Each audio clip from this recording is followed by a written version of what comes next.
Hello, everybody. Welcome back to episode 82 of the Podcana podcast. This week, we are joined by a very, very special guest. We have LD, ladies and gentlemen. He managed to get top 16 at the recent European Championship event that took place last weekend. A tremendous, tremendous achievement. So we are very honored to have LD on the podcast.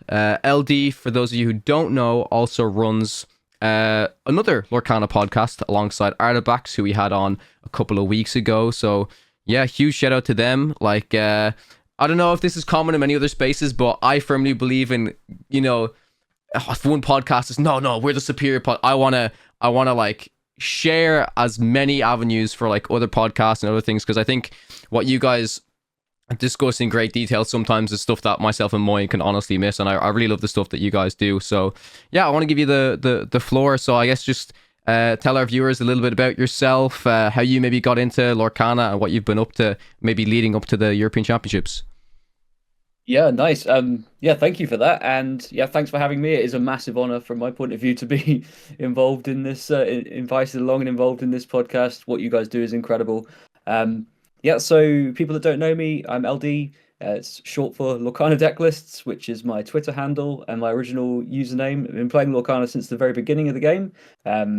Created that Twitter handle originally because when the game was announced, I've always been a big brewer in other games, and I thought I just want an outlet that I can just post my nonsense thoughts and share lists and have a go at doing that. Maybe take a first step into content creation in this game on some level, and then got stuck to the username, and I kind of really don't like it now. But it's along with me for the ride. But just prefer to use LD these days because it's a little less complex to say.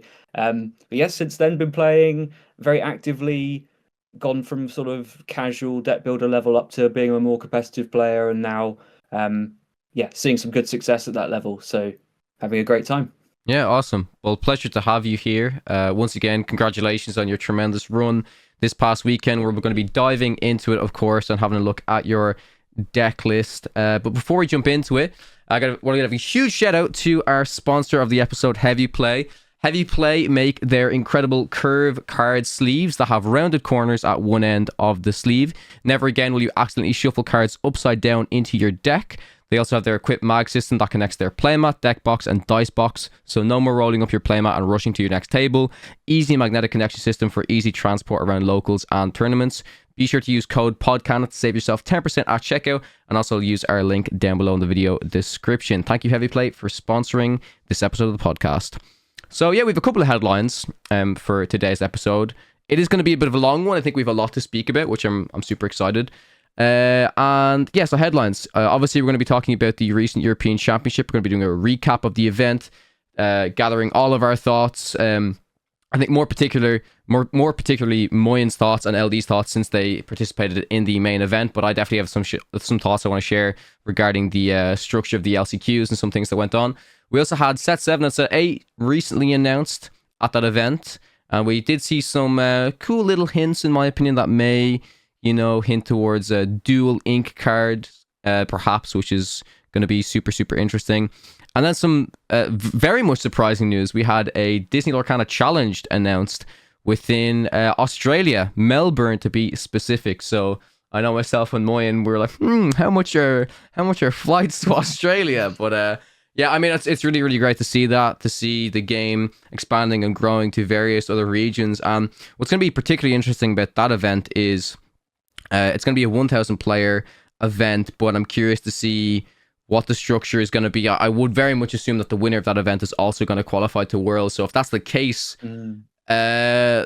possibly we're going to have now 27 players qualified for Worlds, because previously it was 26. So the numbers are definitely a little bit weird. We're still a little bit unsure as to whether they're going to be giving out any more invites to Worlds closer to the date. But yeah, I guess we'll see as more news is announced. As we're looking through our notes, I will say we're going to be skipping the spilled ink section this week, just because we've so much to talk about within the recent European Championship. And yeah, so I guess we'll jump straight into it. And the first thing I have on my notes here is we're going to be talking about the LCQs. Now, LD, for those of the viewers who don't know, you actually qualified for the main event through the LCQs. So I would very much imagine for you, at least, it was quite a positive experience. But I would like to hear your take on some of the issues. Most notably, there were some table numbering situations, some timings for the pods were announced differently from, you know, information that went out to people's emails. So from someone's perspective, who obviously it went well and you managed to qualify through it, like, what were your overall thoughts after the LCQs in terms of structure? And do you think there's a few things they definitely could have improved upon? Yeah, for sure, there was room for improvement. The overall experience for me, like you say, was positive. I qualified. I had very few issues admin wise, but the table numbers were very confusingly done. They had sort of 5 pods of tables up to 100, and then you had to know the first digit of your table assignment related to the color area you were in, and you had to have committed that to memory. If you forgot which color related to which number halfway through, you could end up in the wrong area, as I understand some players did, and ended up losing games even, which is a tragedy. And there should never be a system where it's easy to do that, but happens to multiple people. So yeah, first off, that struck me as an issue. I'm not entirely sure what the advantage of numbering the tables the way they did was versus just going up to 500. Yeah, I was very confused about it as well. And when you mentioned about, like, you know, the colors, say like, oh, these are the amber tables, these are the ruby tables, I didn't notice at the time, but other players told me, sure, while you could be at the amber table, there were also banners hanging from the ceiling, and they were not correspondent to where, like, the amber tables were. So it was very, very confusing. Like, I understand that the actual table, like, printouts, they wanted to have the theming, you know, saying the European Championship on it. But a part of me did just wonder, where are those, you know, like 1,000 table things sitting from the event in Lille? You know what I mean? They're just sitting in a warehouse somewhere that I'm sure they could have just grabbed them and used them instead. Or even, like, if they did figure, okay, right, we didn't print enough stuff, honestly, to avoid all this hassle, they should have just gotten pieces of paper and stuck them to the table and wrote the table numbers. And I know that's not great because people can do stupid things like steal table numbers and stuff, but people can steal table numbers anyway. So there's, like, I just would have preferred a system like that where it's very clear, if you're at table 1, you're at table 1. Like, not if you're at, like, a table 112, well, you're actually at table 212, or you're actually at table 12. It made very, very little sense. And yeah, it cost people games, which is, like, a very, very unpleasant experience, especially with how brutal the format is, with it being single elimination. Moyen, I'd also love to hear your take on this, because obviously you weren't playing at the LCQs, but you were walking around when a lot of this happened, right? Yeah, also, even additionally to all of these problems, it would have been much easier if at least during a pod, that pod stayed in one of the color areas, right? Yes. But that wasn't even the case. You were jumping between amber, sapphire, amethyst. Every time you had to recheck. Okay, if you forgot, there was, like, sheets where you could look it up again, but still, it was very confusing. Every time you have to look up, okay, this number corresponds to this color, so I have to go into that area and then even switch between games. So I'm not surprised. Some people got like lost in the sauce and ended up at the wrong table. Most notably, Zan ended up playing in a side event without knowing that, because he was at the wrong table. And just after winning and getting handed the tables, he realized, oh, this is not the LCQ. I just got dropped from my top 8 pod. And in general, as far as I understand, that happened to a bunch of players, and it could have definitely been avoided. Yeah, nearly happened to me as well. But like you say, that was the really big point of confusion, was if it had stayed in one color, fine. But because everybody that lost their round 1 and round 2 got entered immediately into 2 side events, those side events then fired in some people's areas they were playing in, they got shuffled somewhere else. And you had to have not only memorized which color your number related to, but what the other ones were, in case you happened to be shuffled over there in future. It is really no surprise that some people ended up getting caught up in it. And yeah, sad for them. Yeah, it's pretty unacceptable, honestly, in my opinion. And I don't want to be, starting this event off with, like, some bad news, because I have to say, besides that, the main event that we'll be jumping into was run extremely well from what I saw as a spectator. I think the judges did their job really well. there weren't too many judge calls that I saw and that I heard, but any ones that did happen, I believe, were resolved relatively well.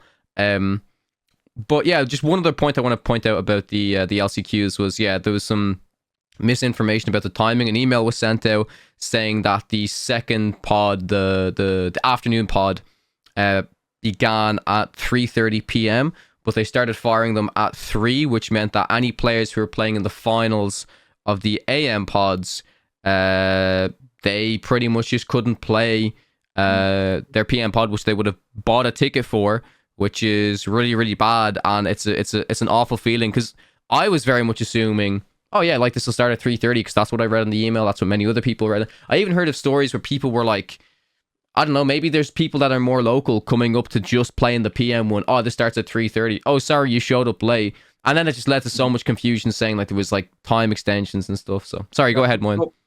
No, because initially that was the case, where they then tried to start it early at 3, but then they did actually realize and said, okay, the rounds will actually start at 3:30. There will not be any tardiness. Yeah, but from what I heard, there were some players that they were refused to play in their PM pod because initially they were playing in their finals, so they didn't have enough time. That definitely was the case. So the final started like around 3, and if someone lost very quickly, they were able to play the second pod. If it took you like over 30-ish minutes, and then you lose, that also meant suddenly, oh, you can no longer play the second pod, and that is of course very, very bad. It only required a little bit more time for everyone to be able to play the second pod after losing the finals of their first pod. So that must have been heartbreaking for people to lose like a close finals, and then also realize, oh, I lost 5 minutes too late to enter the second round of the tournaments. Which tournament did you win, LG? PM, and I only had a ticket for one. I only had a PM ticket. I did not realize you could buy tickets for multiple, and by the time I realized, that's another major issue. Yes, which myself and Moyen actually pointed out to not only Fanfinity staff, who were the TOs, but also to Ravensburger staff, who, when we said it to them, they were like, "Oh, we didn't know this. We didn't hear this." Now, obviously, there are some teams that, you know, let's say the art person, they're not really supposed to know about this type of stuff. But I really did appreciate that a lot of the Ravensburger staff that I spoke to, they all really took into account the different issues, even if it wasn't their department per se. So yeah, I think like 30 minutes before tickets went on sale, there was like a tweet or a message in a Discord saying you could buy 2, and there were many people who didn't buy 2 and who were unaware of this. In my opinion, I think that they shouldn't have had 2 available for for one player to be able to buy 2 tickets, because I think they should have had just more people playing overall, because when you open up a system like that, it means that people can just buy 2 tickets, and there's some people that have less of a chance of getting even a single ticket. So as far as I'm aware, from what I've heard, and I mean, this is public knowledge now, because I suppose if you try and buy a ticket for the NA event, I do believe you can only buy 1 ticket for 1 pod, either the AM or the PM for the NA LCQs. So for those of you within North America listening, that will be the case. So you won't have to have any of these issues, hopefully. And I also actually saw the PPG people over at this event examining things, how things were going on, learning, okay, maybe there are issues here, maybe there are issues there.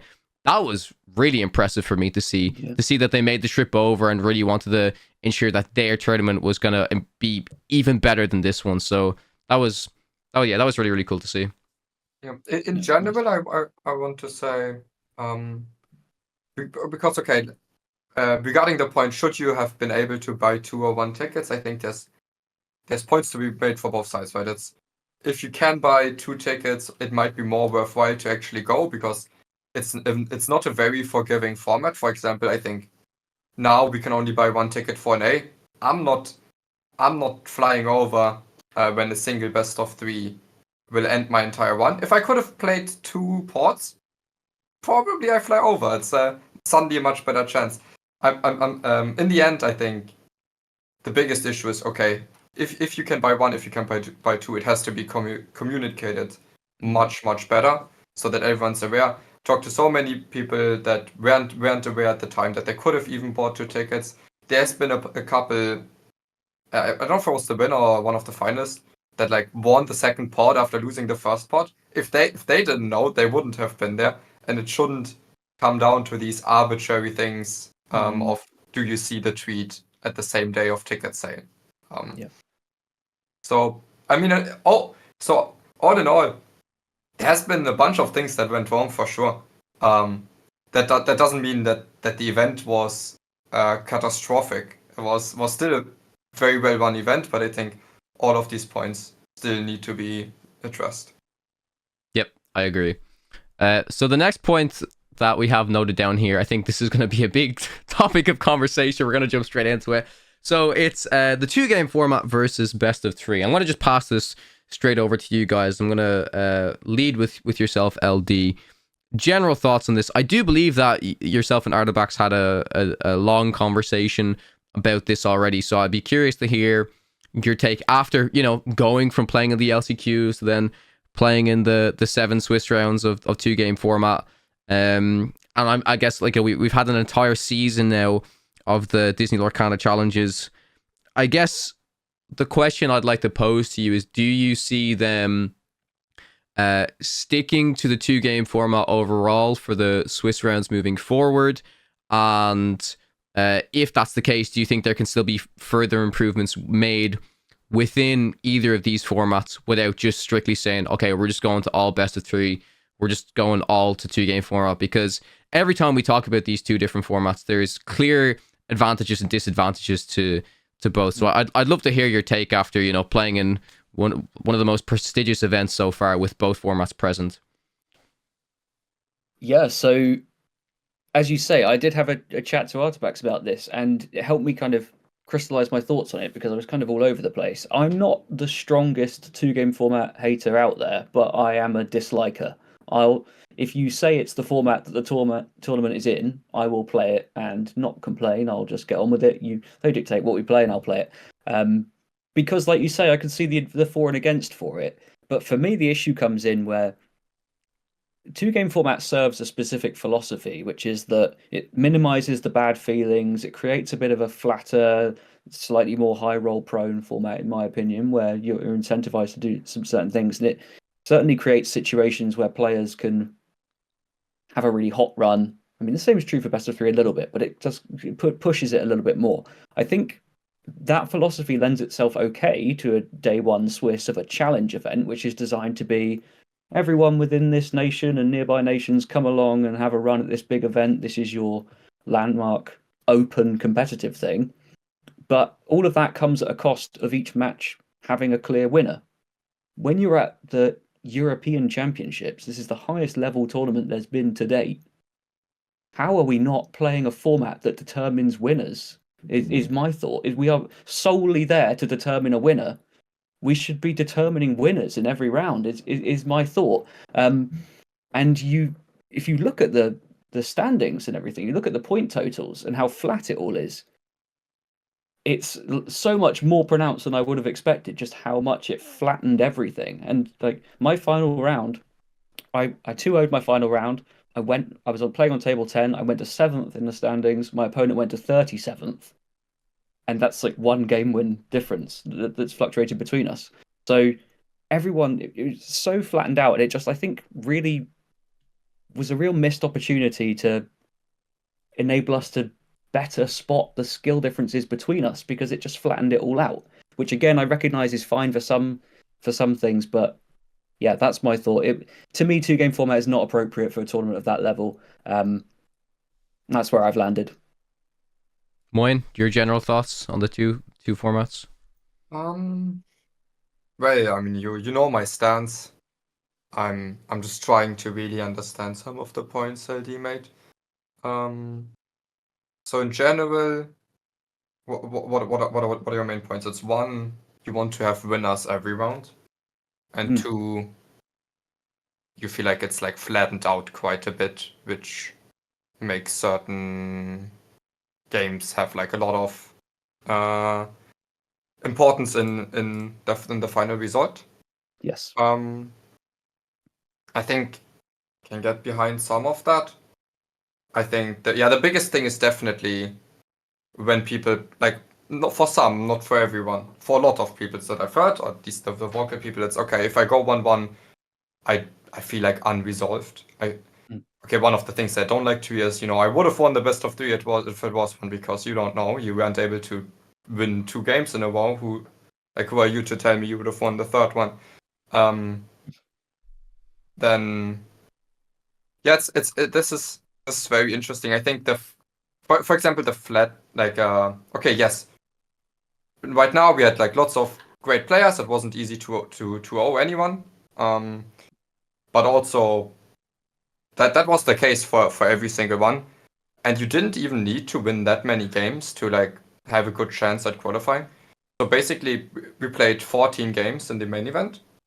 If you win, okay, I mean you're like on the bubble if you win 9 out of 14, but if you win 9 out of 14 with at least 3 wins, so breaking, play, draw, disparity at least 3 out of 7 times, almost all of those people made it in. 2 of them bubbled. If you win more than 9 games, you're in every single time.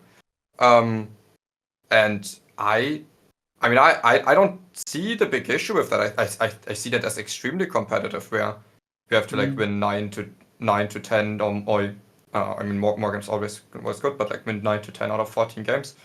For example, I think I played my heart out. I played very well. Overall, I won 8 out of 14. And there was one game, maybe I have a better chance if I go for a different line. And I was happy with all the other games, but at the end of the day, I can still feel like, okay, this is on me. Maybe I had a chance to win one more. And I tried my best, and I'm okay with the result.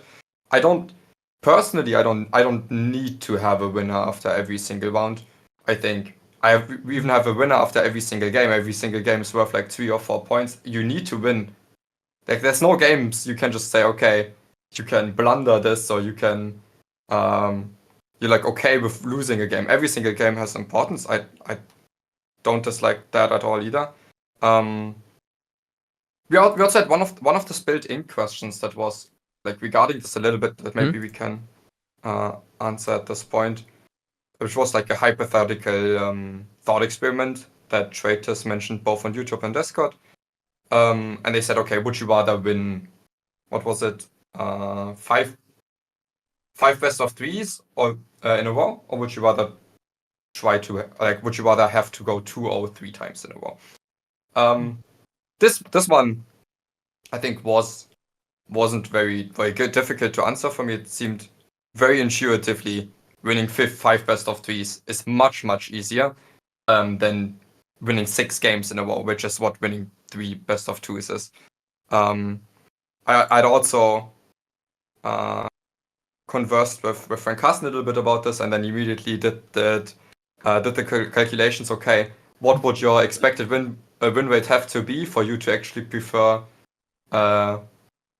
trying to win 6 games in a row than trying to win 5 best of 3s?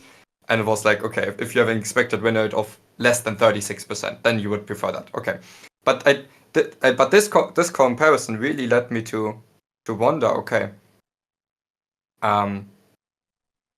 this is not really a fair comparison between 2-1 format and best of 3, because in a 2-1 format you don't have to 2-0 every single round. You need to 2-0 a certain portion of your rounds. Of course, it's not good enough to go 0-0-7. Sometimes also people feel like, I'm not sure how serious Databox was, but it was like, okay, I went undefeated and still I didn't get in. But it's like, going undefeated isn't like that big of a deal. You can have 50% win rate and go undefeated, I guess. But still, you have to win more than 50, like significantly more than 50% of your matches to have a chance to make top cut in any tournament. And we want it that way. We want winning to be rewarded, right? So then I thought, okay, let's apply this to a challenge. Let's say we have 2,048 players and a top 64 cut, which is the system we currently have. It's a very, very small top cut, which is a different conversation. But then I thought, okay, so if on some previous challenges, we did the math where in 9-round format, to be not on the bubble but completely sure to make it in, it seemed like you had to win 14 out of your 18 games. Half of your games were always going to be on the play. Half of them are going to be on the draw, which also is eliminating some sort of variance that's not eliminated in best of 3. And to win 14 out of... and then, okay, so depending on your win rate, I was thinking, okay, what's my chance to have top cut if I have 60% against all my opponent, or 50 or 70? If you have 50% against all of your opponents, it doesn't really matter the format you're playing. You'll have the same small chance to make top cut. But then I was thinking, okay, if I have 60 or 70% win rate, okay, so if I have 60% win rate against all of my opponents, in 2-1 format, I'll be like I have 9.4% to make top cut to go 14-4. If it was a best of 3 event with 9 rounds, with my 60%, I would have 11.9% to safely make top cut, which would be 8-1. You could not lose more than 1 rounds. So okay, already we see in best of 3, same amount of rounds would have 2.5% more to make top cut if we are a player that has an expected win rate of 60%.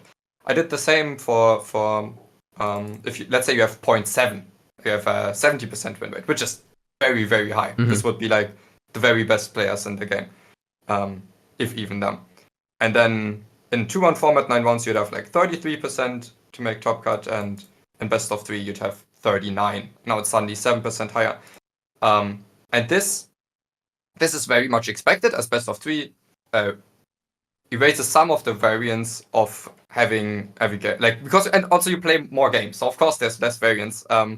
But downside, it introduces the variance of you might just have to go second a lot of the time, and then you won't have like even a 70% win rate player might have like 80% on the draw or 85, and then like 55. That's 85 on the play and 55 on the draw, and then they might not get to have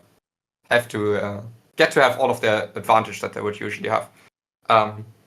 But then I thought, okay, this is not really fair comparison, because best of 3 rounds, right now they don't have a lot more time, but I think because it's an extra game, they usually, for a fair environment where slow play doesn't happen all that often, which is the other downside of best of 3,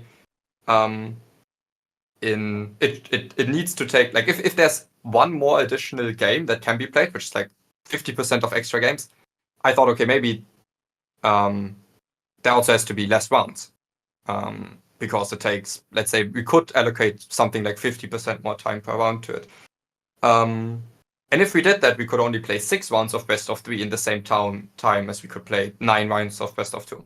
And if we were only playing 6 rounds of best of 3 in comparison to 9 rounds of 2-round format, the chance would be vastly lower, because you'd have to win all 6 of your best of 3s, which for both of these examples would be 7.4% if you have 60% win rate in every single game, and then 23.2 if you had 70% win rate. And this, you could spin this a lot further. You could apply these to different sizes of tournaments, different sizes of top cuts, different expected win rates, and optimally also apply some differences in play draw disparity in there, because those increase the variance.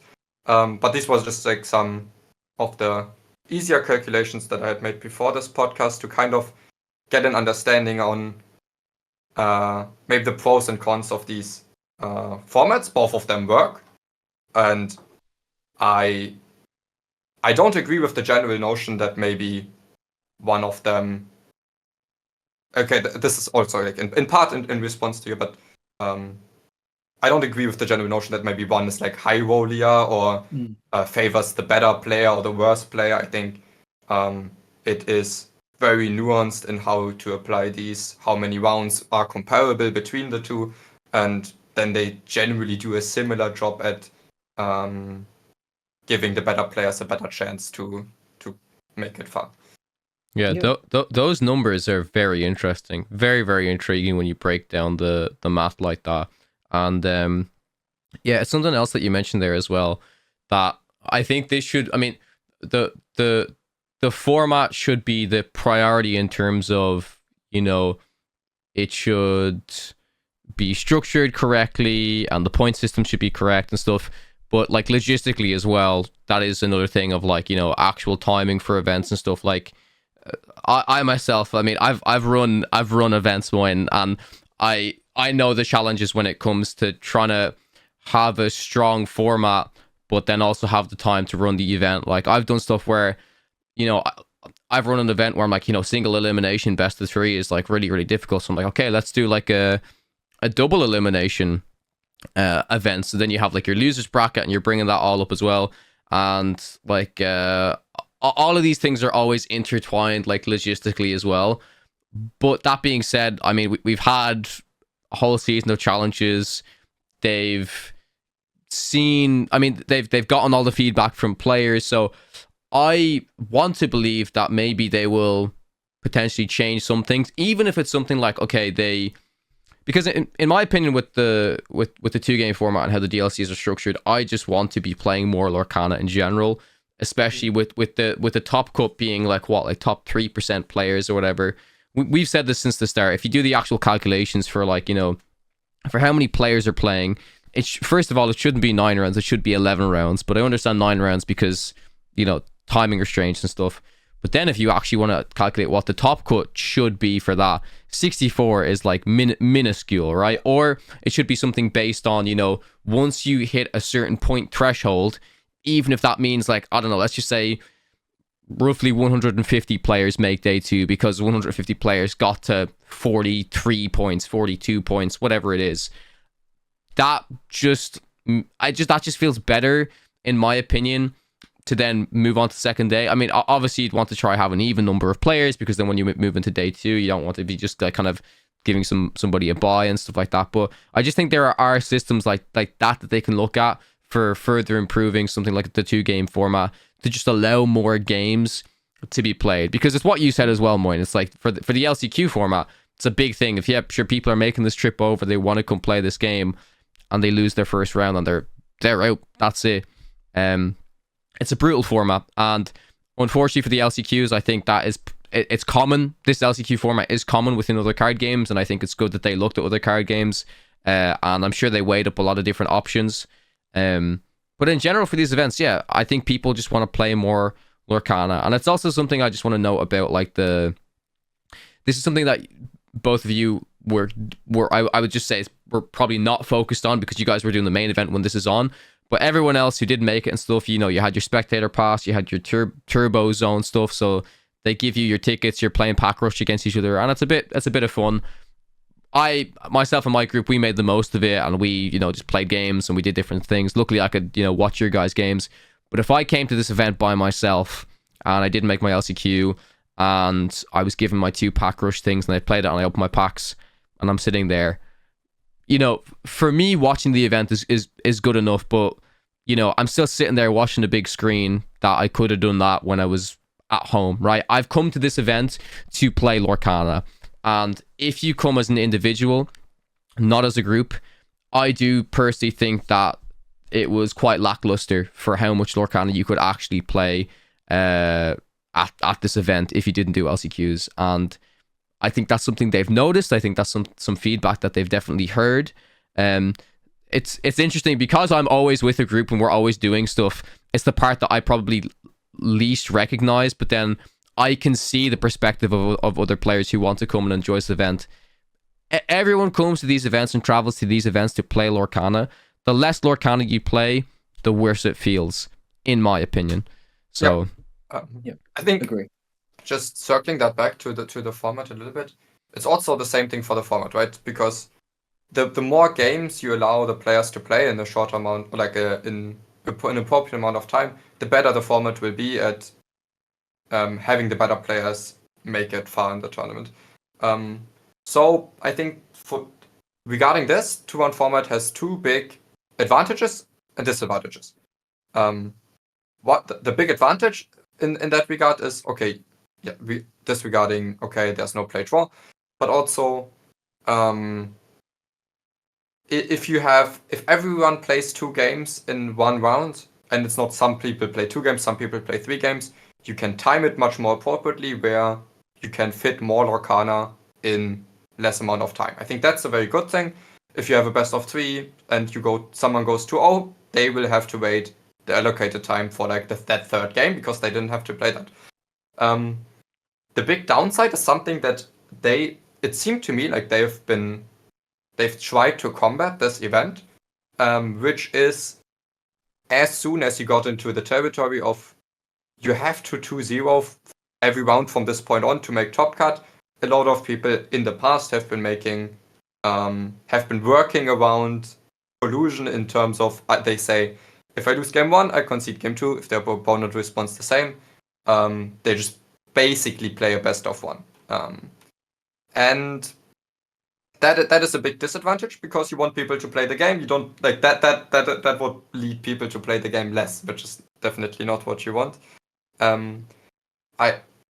So at the start of the main event,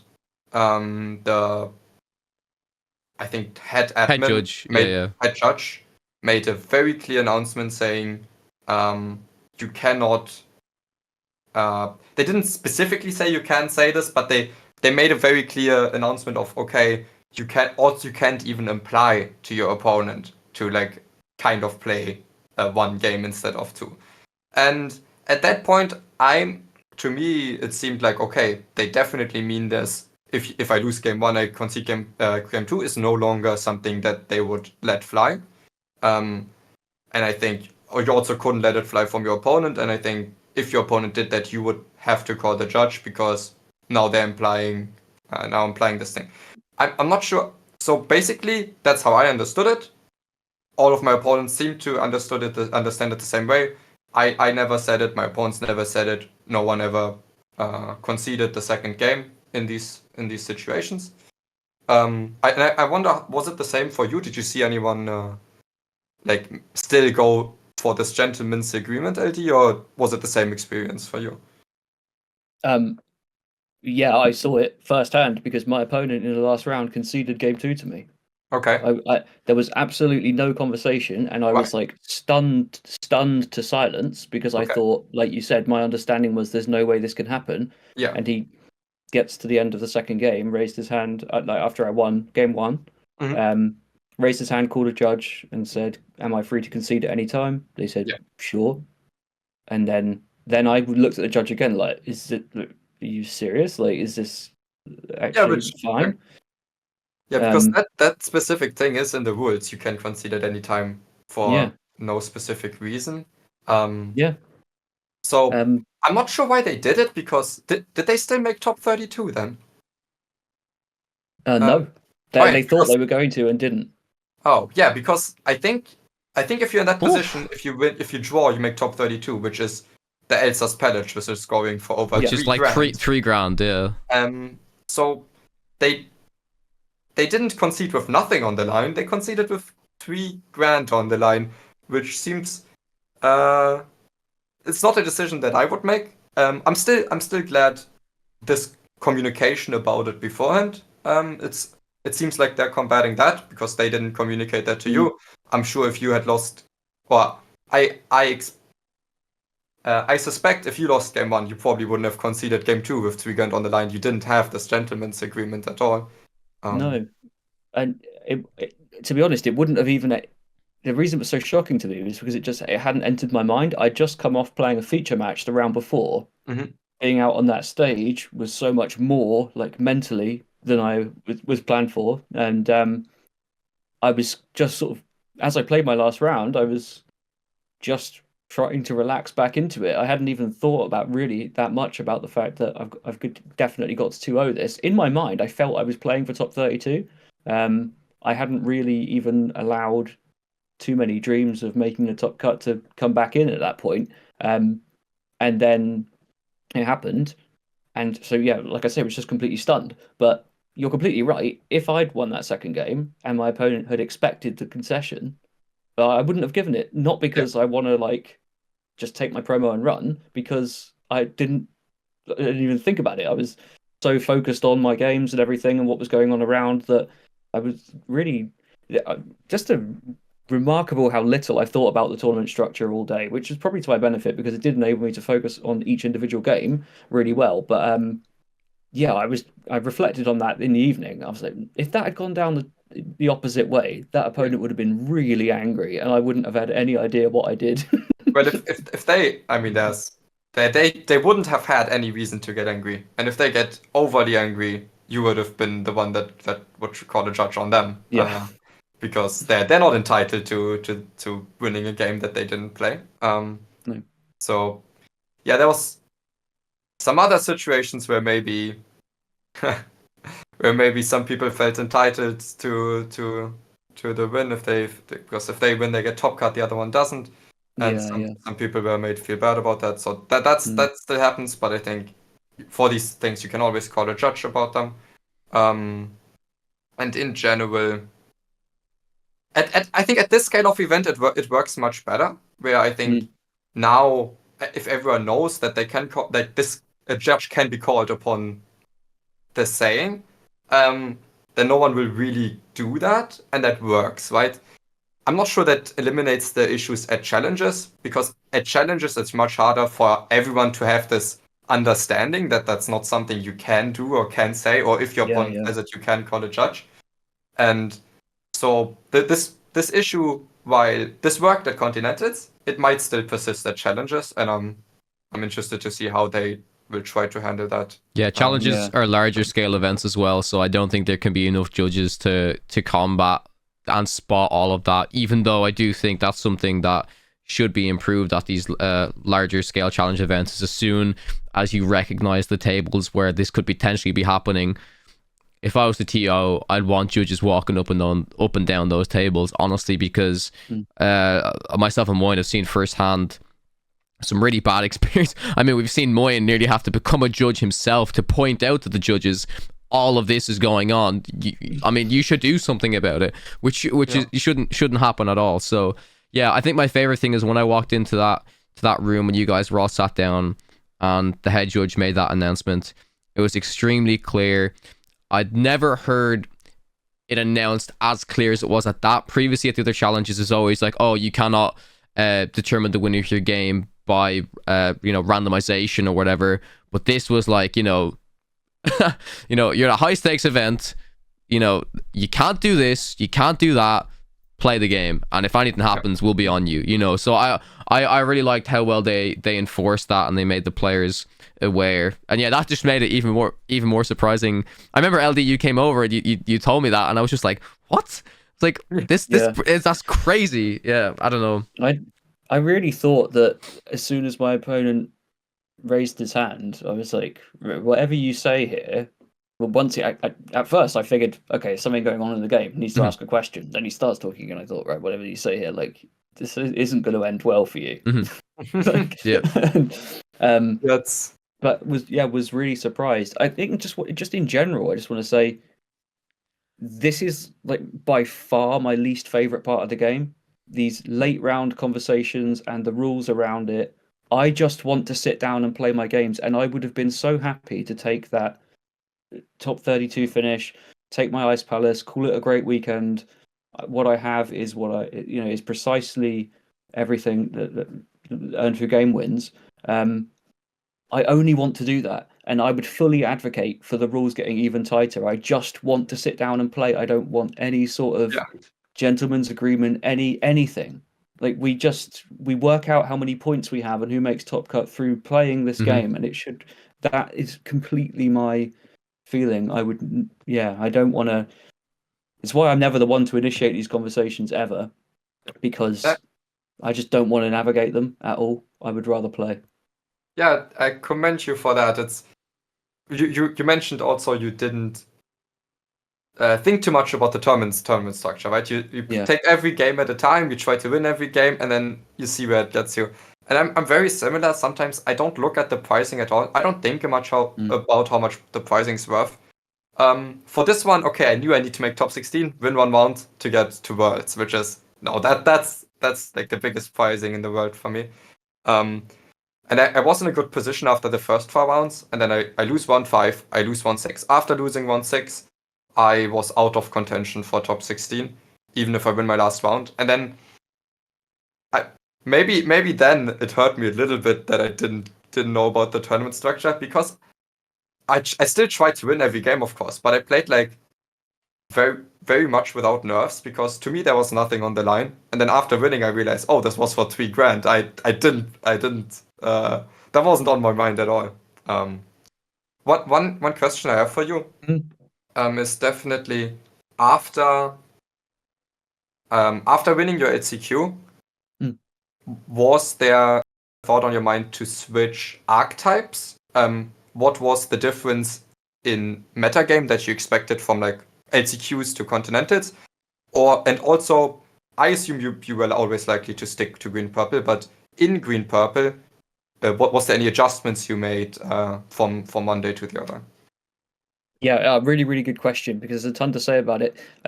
By far, aside from actually qualifying for the tournament, which is the best thing that happened during the LCQ, the second best thing that happened was having a fantastic read on the room. And obviously, the people you're playing in the LCQ, but everyone you play, you will not face in the main tournament because you qualified and they didn't. So you don't learn anything from that. But what you learn from the biggest takeaway was that there were a number of players from Team Inkles, one of the big French teams.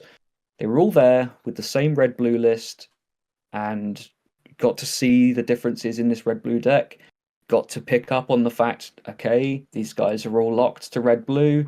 Then you saw a few of the other French teams and their representatives also locked to red-blue. And going in, as we know now, looking at the data, massive red-blue meta share, and it was massively warped by the fact that it was the team deck for at least two significant French teams. And having that read gave me a lot of confidence because I felt fine about that matchup in particular. And I felt okay as well about a couple of the techier choices in my deck. I couldn't convince Artabax to play this, but I played 2 copies of Mother Knows Best in my list because I wanted a way. It has other use cases, but one of the most relevant ones is being able to break frozen boards. When Maui Shark has just frozen the board, you have these situations where you get stuck with like there's a Be Prepared or a Pirate's Life or something in the discard, and then they have an active Shark, and it can completely freeze the board. You could be way ahead, or have you're either then building to a single critical turn, but that overextends into sweepers, or it completely changes all of your questing decisions and everything and throws the game out. So just having that read that, okay, I'm going in, I can expect to play against this, I have somewhat of a game plan against it, was really, really valuable. So in terms of changes, I played 2 copies of Bell, Accomplished Mystic, for the LCQ, and it was good. I found not as many chances to use it in some of these matchups as others. The other card I'd been testing with was Don Carnage, the 5-cost 4/4 evasive quest for 2. Bell is really good when you are the one when I can't even think about what situation it's in now. It only works one way, basically. Like you have to be the one taking the first action, and then you scoop it up and get to shift that damage. Or like if you go Genie Bell, they need to be the one with an exerted Genie so that you can hit him with yours. Yeah, you want to be able to swing with your character to be kind of reactive. Yeah, with your Bell. Mm-hmm. Yeah, exactly. It's a way better reactive play. But on the play is like not so good. So I wanted something in my deck that was going to sort of function well as a Genie splatter and help me break some of those Genie mirrors a little bit, but also be a good proactive threat in its own right that's kind of hard to remove against some of these Ruby decks. Doesn't get Sisu'd, does live further than one quest. Like that's the thing I noticed with Bell is you can get a lot of value out of it, but then she'll just like quest once and then you're looking to bounce it or something and it just gets cleaned up. And ended up just going with 2 copies of Don Carnage instead. I would say like 90% of the time I would just play Bell. I think it is incredibly good and incredibly consistent in breaking these Genie Elsa mirrors. But decided to just go with it because good vibes and I think if you expected a lot of red-blue as well, I think it's actually a pretty good call because it being evasive means as soon as it's exerted, it's still not as easily targetable as, say, if the Bell is exerted, they can just Maui into it or something. Yeah, exactly. And sure, they can still, do Ice Block Medusa or something, but having a 4/4 quest for 2 evasive on the board is still not the easiest thing for red-blue to deal with. So I think it's a pretty good call, and if that's the expected metagame, I think it's pretty good. And yeah, it definitely depends if you're expecting more. I think I'd agree. I think if I'm expecting more Amethyst decks overall, then maybe the Bell is just like the solid choice. Yeah. But Yeah, no, I think it was a really, really. I mean, like you said, it's like the Mother Knows Best and the Dawn Carnage in a room full of red blue. Turns out it's pretty good, right? Yeah.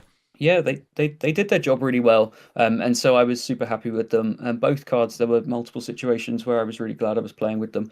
And the other factor is that you just got to this point where the deck kind of hits a critical mass of characters that say evasive on them. Mhm. Like, people rely on a lot of their spot removal to take care of these things. You know, by the time I've quested for 4 with a Pegasus that I played on turn 1 or something, and then played a Genie that you've brawled, and then I played the Don Carnage or something, people really run out of realistic ways to clean these things up outside of like a Be Prepared or, like you say, Ice Block Medusa. So I was happy with them, but looking back, I would probably stick closer to my LCQ list. I don't know if I play Mother Knows Best anymore, but it felt like a good choice that people. It's going to catch some people off guard, because the other thing is that Mother Knows Best can be pretty bricky, an uninkable song, which leads to it getting picked up by opposing Ursulas a lot. But going into the weekend, everybody expected, people primarily looked at the artifacts list and stuff, that we've moved off Friends completely. Everyone was just kind of auto-inking Ursulas in the mirror, so even when it was rotting in the hand, you got away with it way more than you normally would. And yeah, every now and then you get to sing it, sing with a rabbit or something to enable double go-go on an 8 ink turn and gain like 6 or something. That's Yeah, pretty decent. or bounce your White Rose or go back and do like that's like very like niche scenarios, but I'm sure maybe once or twice that actually did come in handy. Yeah, they all come up. Mhm. Yeah, for sure. So yeah, I was really happy. Like I say, I would probably move towards something closer to the second place finishers list, but in terms of the techie stuff I bought, it all played its role, and I was happy. I'm in general, I think I'm rather impressed with the list. I think the big line of thinking between you and Artabax that you share was, okay, Merfolks are amazing, and I want to play as many rabbits as Genie as possible without leading to unplayable hands. So like the Banzai kind of had to make room for that. Yes. This is so that makes it a little bit harder to justify Mother Knows Best if even a like proactively very good card like Banzai is making room for something that can be so bricky. But at the end of the day, I think even I think Mother Knows Best is at the best it's ever been, probably, now that I'm thinking about it, because yes, in the past sometimes we were playing it with Ursula Deceiver of all, where it had some extra value, but Maui Shark is the most expensive character without an on-play ability that was ever meta relevant. So far, Tamatoa, Big Sisu, Maleficent, Tremaine, Medusa were like the 6+ cost cards that people were playing. All of them, if you bounce them, you had their own playability come right back at you. But Shark, they play Shark and they pass.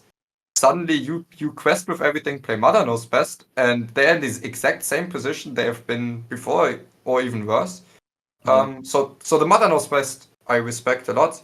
The Don Carnage and the Pegasus, those are the two ones maybe I'd be like I myself don't see their place in the deck yet. Like, okay, the main thing you say is they help you hit that critical amount of evasives, where if they use their spot removal on some evasive, the other evasives still get to quest, and I see that. Pegasus, especially against like red purple, has some value, but for the red blue matchup specifically, I think with a lot of lists go playing like small Sisu and Ice Block, it can lead to these situations where they small Sisu something that's not the Pegasus, and then as soon as you quest, they could just trade it without the small Sisu getting banished, and that's like that. It sounds niche, but that can happen in that matchup quite a bit. So that certainly did happen. Yeah, to me that was a huge downside on the Pegasus, and I think personally that was reason enough for me to stay away from it if I play green purple. The Don Carnage is kind of cute, but as you say, you're already yourself, you're not sure you would submit the same deck again. I don't think it's bad, but there's probably spots I would have slots I would have used elsewhere. Yeah, totally. The other thing about Don Carnage was, in general, across the day, as you might expect at a tournament of this level, it was very, very hard to get good Go-Go's. So everybody universally agrees that Go-Go is an incredibly strong and Playmat and Warping card. But people did not give up the good Go-Go's for free. Far from it. I spent a long time staring at Go-Go's that was able to get very little from. And in fact, the biggest impact she had was that every sort of turn 7 onwards in every single game became painfully slow, and the opponent had to think through about 10 different chaotic scenarios, all involving Go-Go.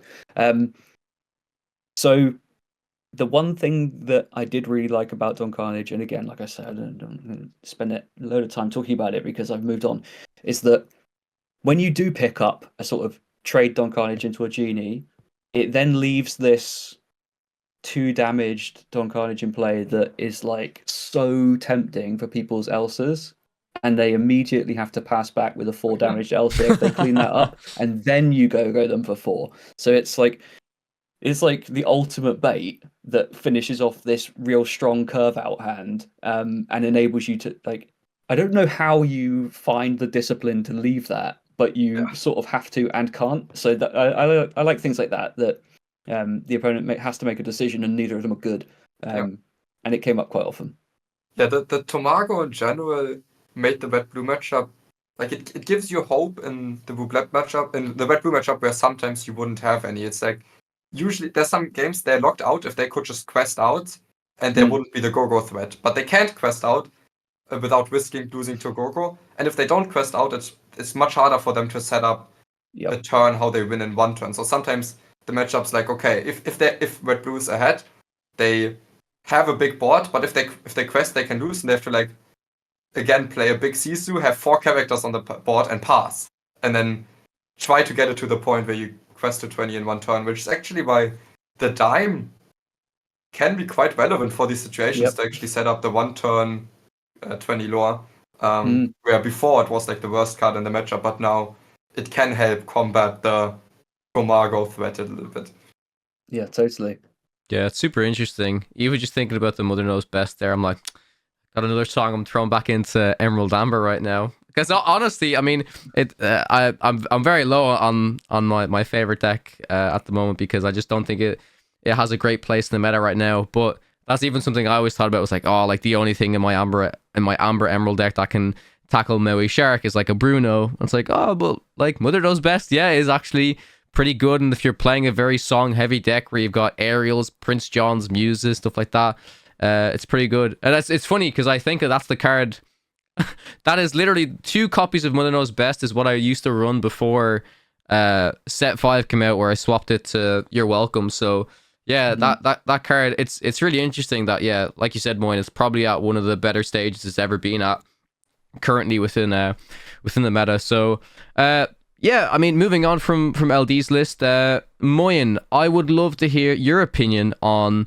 your switch to red blue, and I'd also love to have you share your little panic on on Saturday morning, where myself and Kim are like, are there any vendors? We need a card for Moyen. So yeah, Moyen was looking for a card, but he didn't want anybody to know what he was playing. So he sent his army, myself and my fiance, off, but there were no vendors at the event.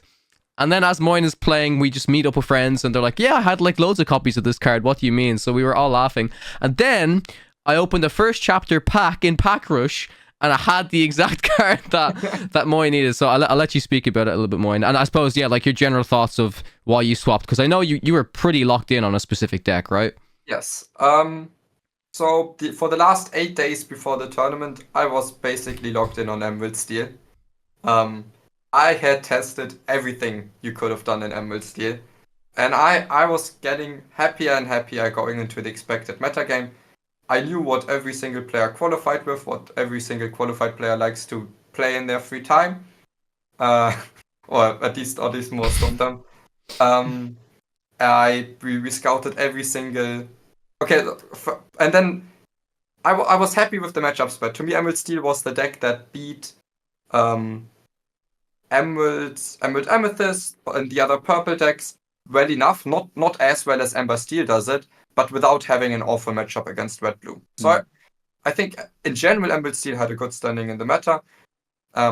Zan, so I was testing a lot with Zan, like Zach, Artabax, Frank, but Zan specifically was very high on like the the Dwarven Mine package instead of the Morph Side Beast package, and then going higher on the Dogs and Muses. And Lucifers, I think Lucifer is like incredible in the meta. I would always play 1 or 2 currently in Emerald Steel. Yep. And I didn't think the Dwarven Mine package did enough. I still wanted to up the count of Dogs, wanted to play like at least 3 Muses, at least 1 Lucifer. Dale was very convinced the Basil can help a lot in the red-blue matchup, as something you drop after you force the B prep, and then it puts them in a very, very awkward scenario where they kind of need to find the next big thing very quickly. And I was quite happy. I think it made me a better player in terms of Emerald Steel, Amber Steel, where 2 of the decks I've always put in the least amount of time. Now I've put in so much time into Emerald Steel and also some into Amber Steel and all of the prep before the event. I think now I'll also be better at playing against it. I think it made me a more complete, a better player. But then, so we had scouted all the qualified players. Now on the Friday it was time to scout every LCQ winner, and there was a lot of Amber Steel. So there was 2 major things, right? We scouted every winner, but the 2 major things was there was a lot of Amber Steel. Almost half of the winners from the first pot were playing Amber Steel. 2 was number 2 was the French players. Like some French teams were very high in this, like MacDuck Manor, and it seemed like in general the French players were very high on red blue, but two big French teams seemed like they collectively tested and were all they had some cards difference, but they were all on the list that was playing MacDuck Manors, Maui Sharks, a Shield of Virtue was very common in their list. So that was very important information. But now it left me with 2 things. Because of a lot of the LCQ winners, me not expecting them to switch decks, and now I think now there should be more Ember Steel on the second day than I first imagined. 2, there should be a lot of red blue in the main event, because that's what the entire French team has figured out as their secret, or not secret, their deck to bring. And that deck was playing MacDuck Manage, which seemed like mostly a tool to improve the mirror, where you set up these manners and then wipe the board with B preps, run away with the game, not necessarily with card advantage, which is usually how you win in the mirror, but with just incremental lore of the MacDuck manners that you're protecting. And that's very hard to deal with efficiently. And in this field, I could no longer be comfortable playing Emerald Steel, because while red blue isn't like the worst matchup, and Ember Steel is also like kind of a flip, those are like 2 of the matchups you want to see the least as Emerald Steel. And you can tag it for red blue, but at the end of the day, it's still a close matchup. So I was playing like 3 Johns. You could play 4, but I wanted to fit in more Dogs. You can play 1 or 2 Lucifer. I was playing 4 Hypnotize, 1 Basil, and still, it's not like a matchup I really wanted to run into. So instead, final night, after watching all the LCQs and evaluating that, I switched back to red blue. I've played that deck a billion times. I could play it in my sleep. It should do it does very well against Ember Steel. And while MacDuck Manor is a tech for the mirror, I felt like I could play a deck very much using the fundamentals of the mirror while playing cards that are generally good in the deck anyways, that help me deal with MacDuck Manors. So what the list I ended up playing, which will also be in the comments, is was playing 3 Sharks, 4 Dragons. So okay, what's the best way to tech for the mirror?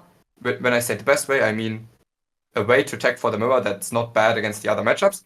In my experience, it's always been play more How Far I Go than them, play more Maleficent Dragon than them. Those are actually like already the 2 main things. Play less dead cards than them. I was still on 2 Iceberg, 2 Small Seas, which are kind of dead cards at times, but I think the meta still necessitated or required me to play these cards. So on a deck that I was playing 4 Dragons, 3 Half Sharks, all of them being on 7 Strength, and now I was playing 2 Vitalis Spheres, which meant that even with that already, I didn't feel too scared of MacDuck Manors, as all it takes me is 2 resources, 2 ink, to play a Vitality Sphere and to banish it over the course of a game. And then at any turn where I play either a shark or a dragon, I can banish a Magdak mana. And that's a very favorable exchange for me, so I wasn't even that scared.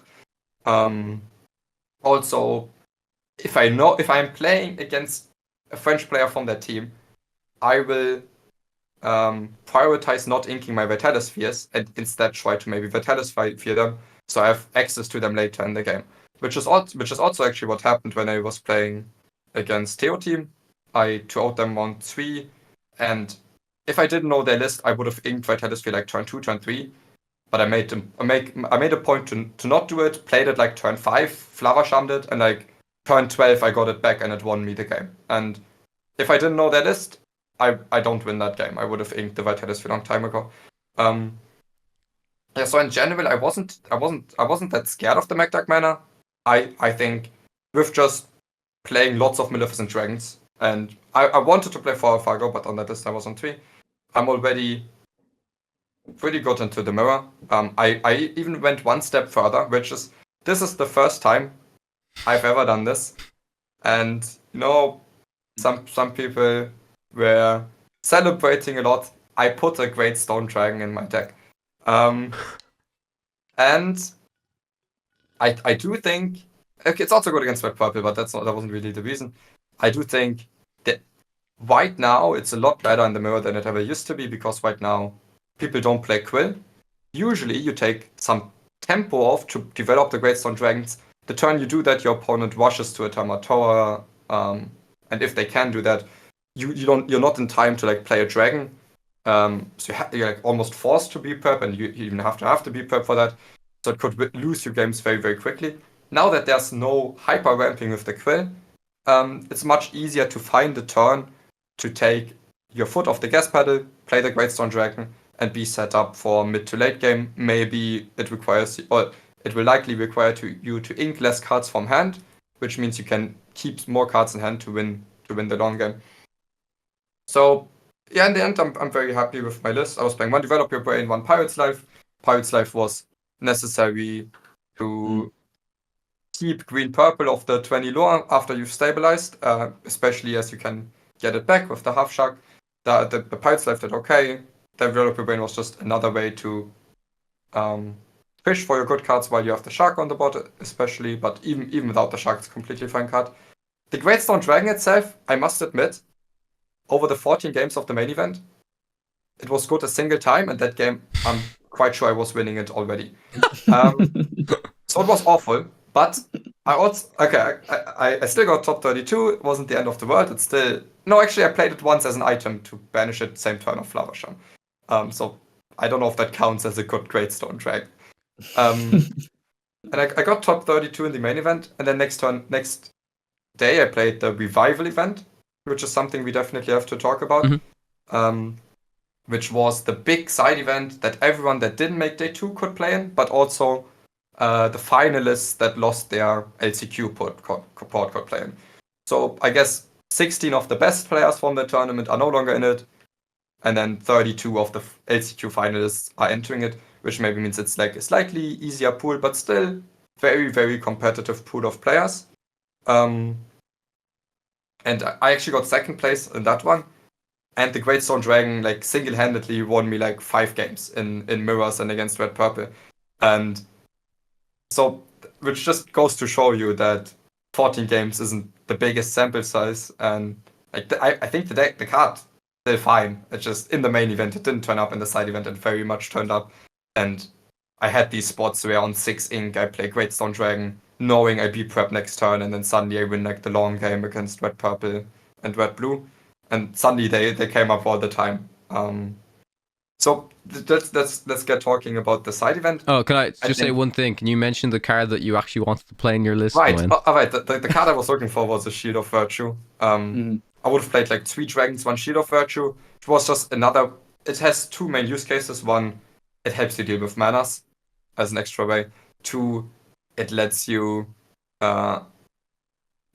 push closer to get to the turn where you can quest to 20 against green purple without leaving them a Tamago target. So you could do something like quest with Tamatoa, ready it, and the next turn you're threatening 20 instead of having to develop a board that gets to 20 in one turn. So yeah, I think one Shield of Virtue would have also been a very, very good inclusion. Yeah, it's very sad that you couldn't. I just remember all that morning as Moyen's like, does anyone have a Shield of Virtue? It was very. Yeah, it was I very was funny. saying that very quietly. Very quietly, And yeah, then- sorry, yeah. And then Kim like goes and like gives me the card like round 4. Oh yeah, in well, front you of opened it everyone. from the pack. I'm like, don't give me this card. Not everyone knows what I'm playing. I mean, I didn't even say anything, but I was so mad. It's like, no, I don't need this card. Oh, now. I did not know she I did that. submitted Oh my my Decklist, God. like 4 rounds ago. Oh. Okay, so in general, the revival event, everyone had fun. It was like very good players, but just without the pressure. So it was lots more, like everyone was just very relaxed and enjoying the games, maybe even a bit more. But the problem was the pricing of that event. The pricing wasn't attached to your final placement, but it was just connected to the final amount of points you get. And then a bunch of the prizes. Also, okay, you just needed to play like if you drew 3 rounds. If you what's the correct way to say this? If you split 3 rounds, you already got like 3 Dragonfires, and that's fine.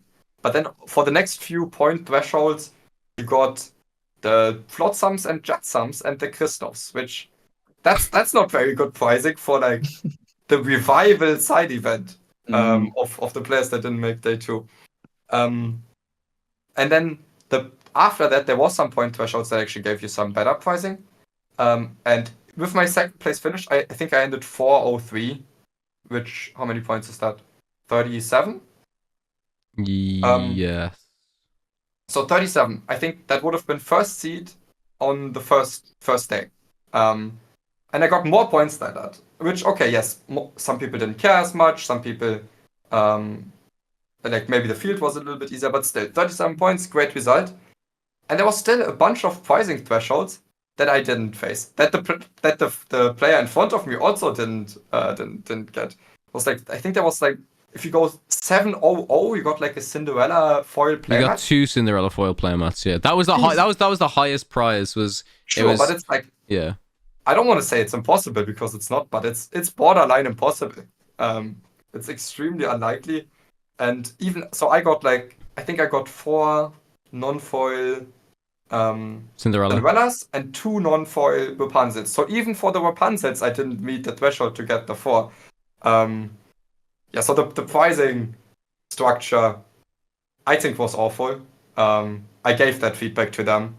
I think they will agree that it wasn't great. Yeah, for sure. The event was still lots of fun. If you look at the top 8 of that revival tournament, if you look at the player names going down there, it looks like a nightmare bracket of like, what's the worst thing that could happen to you if you turned up to a tournament in Europe? It's like you almost couldn't dream it any more difficult. And the fact that the goal in that field was to basically go 7-0, just 7 2-0s in a row. It's like, yeah, you've said it's not impossible. I'd say it absolutely is. Like, yeah, there is a chance of doing it, but I don't know how you would do it. So you have to win 14 games in a row, right?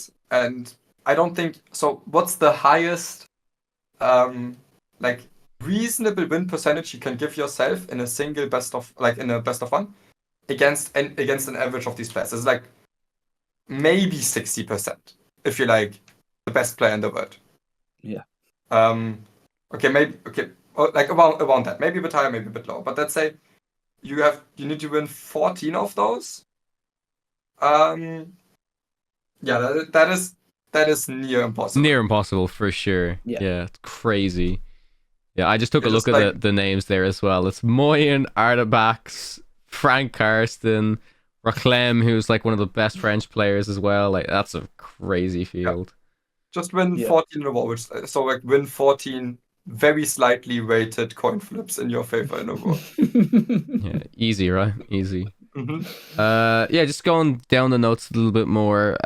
We will jump into Reese's deck list, the red-blue deck that made the top 16. Before we jump into another deck, This is a very interesting note that you have, Moyen. Weird catering situation. What are your thoughts on this? well, that's exactly what it means. So we had like in the mails, I think initially it just said we had like for the main event players on Saturday we had food and drinks available. Then in the middle of Friday, suddenly we were told also we had like food and drinks available that day, which I guess is nice. After we walked like an hour to like some bakery. Like 20 euros on like a salmon bun. Yeah. And then we walked back and they said, oh, actually you have free food down there. Okay. But okay, that's fine. It was like snacks and drinks. It's okay. And then the next day, on its main event day, they had the food and drinks set up right in front of the playing area, and we were able to eat and drink. Everything was good. And then I don't remember which round it was, like 2 or 3. Suddenly everything just disappeared. Was being moved and it was suddenly gone. And it was moved to a staff-only area. And the reason for that seemed to be that the spectators weren't allowed. And the spectators had access to this area, and they weren't allowed to have like the food and drinks. Like there wasn't enough for everyone. But then also the players now didn't have access to food and drinks anymore because it was on the staff-only area. And so we had a lunch break at some point, which was in that area. And after that, the players were told, after that, yes, now you can have food and drinks. And it's like, okay, why couldn't we have food and drinks before that? Why was it moved away from us? And we couldn't have it. Now, after lunch break, we can have it again. So that was already weird to me. But also, on the next day, we played the revival event, or I played the revival event. And there was food and drinks again, right? It's the same as the day before. So I ask a judge, can I eat drink here? They say yes, okay. I eat there, and then suddenly another judge comes. No, this is not for the players. You can't be here. Like, okay, can I finish my meal at least? And then they asked me, am I? At the time it was top 4 already from the main event, and they asked me, am I top 4? No, I'm not top 4. But does it mean the top 4 players, not only like did they win billions of prizes, but only the top 4 players are allowed to eat now? But like the other 60 players are no longer allowed to because we lost. It's like it's the same amount of food. Like it's not like oh no, we don't have enough food. It's the same amount. Why can't the same amount of like players have access to this food? I guess you should have went 7-0, then you could have kept eating. That's all I'm gonna say, right? Oh no, not from the revival event. It was only top 4 from the main event. Yeah. That made no sense to me. I didn't even think about that at all. But when you frame it that way, that when you lose the right to eat, it doesn't sound so good anymore. Yeah, it's also the day before. At no point in time it was like there wasn't enough food for anyone. There was like loads more food than what would have been necessary. Yeah. So to me, it just seemed like now that less people can eat it, more of it will be thrown away. So that's fair. So I guess we will jump into Reese's deck list really quickly here, and then after that we're gonna just quickly mention stuff about the deck list availability, both within the event and then post event and stuff.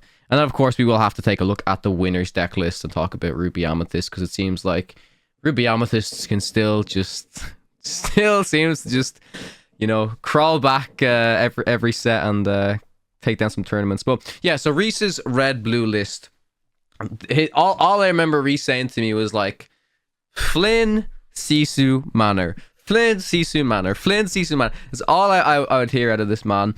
And I do think it was quite an interesting bring. If he was expecting a lot of mirror matches, it's a pretty aggressive start that if the opponent doesn't have the answer to, it can definitely overwhelm them. I know he faced off against Amethyst Steel in the top 16 for his match where he would have got his Worlds invite. And all I'll say is, unfortunately, I've never seen a hand more bricked than that man's hand. It was very, very, very unfortunate. I think, again, from a viewer perspective, there was like one decision in the first game that I think if he inked a card instead of playing a card, I think he had like a Medusa on board. He drew a Flynn. He's still on 6 ink, and he played the Flynn, rather than inking the Flynn to get to 7. And he had like a B prep, and he had big Sisus in hand. So like I think he decided to play the Flynn because he could just leave his cards there, and they'd start possibly gaining lore from the Medusa. And I think the opponent top decked the 5-drop Elsa and instantly took out the Flynn. So like, obviously that's not even like context that I had, right? That was just like a top deck to take down the card. Maybe it wasn't even a top deck, it could have been in the opponent's hand, but like maybe slight decisions there that could have helped, but also very, very unlucky opening hands and uninkable hands. But for the rest of the main event, it seems like it really put in some work. So yeah, Moyen, I'd love to hear your general thoughts on the deck. It doesn't seem to be doing too many things dissimilar to what the French players had the idea of, because it at least has the McDuck Manor in there. It has 3 Pirates Life, which is probably very much in there for the green-purple matchup. But yeah, what do you think about like this? Like, this got Queen of Hearts, Flynn, and then the Sisu package. Yeah, so he got first seat on it day 1, and he kind of took the French approach of the McDuck Manor just one step further. What if we play Flynn Sisu Manor as an opening? I think in overall I wasn't even with this much red blue I wasn't like the biggest fan. But it's still, I think, a very, very interesting approach. He hit them a good meta spread for it, and I think it definitely worth some highlighting. I know he wasn't super happy with how he played the top cut, but in general, bricking on ink seems extra harsh because commonly play like 15, 16, 17 uninkables in red blue, or used to play like 20-ish at times in other sets. And he was on 11 this set, so he was very, very low. He wasn't playing any Icebox or small Sisus. And that still happening is a bit heartbreaking, of course. I think, in general, playing the top 16 match is the biggest match anyone will play in a long time. I think it's great. Like, same for LD, right? It's a huge accomplishment, but still, I imagine the nerves must have been crazy with that much on the line. Yeah, I'm curious about your game, LD, because I managed to only catch the unfortunately I only managed to catch the end where you said, yeah, GG's, unfortunately I've lost. But yeah, you were against Red Purple, I believe, right? Yeah, on the play as well. Yeah, really should be favoured for me, but not as favoured as you might think. Or at least as I used to think. So the games were pretty good, but it was like the story of the series was obviously top 16. We go to open deck lists. I review my opponent's sheet. I see like a couple of slightly problematic one-offs, enough to know about them, but then they're one-offs, and I like can't really play around this, and then like immediately get completely crushed by them. Like maybe I should have just played around them.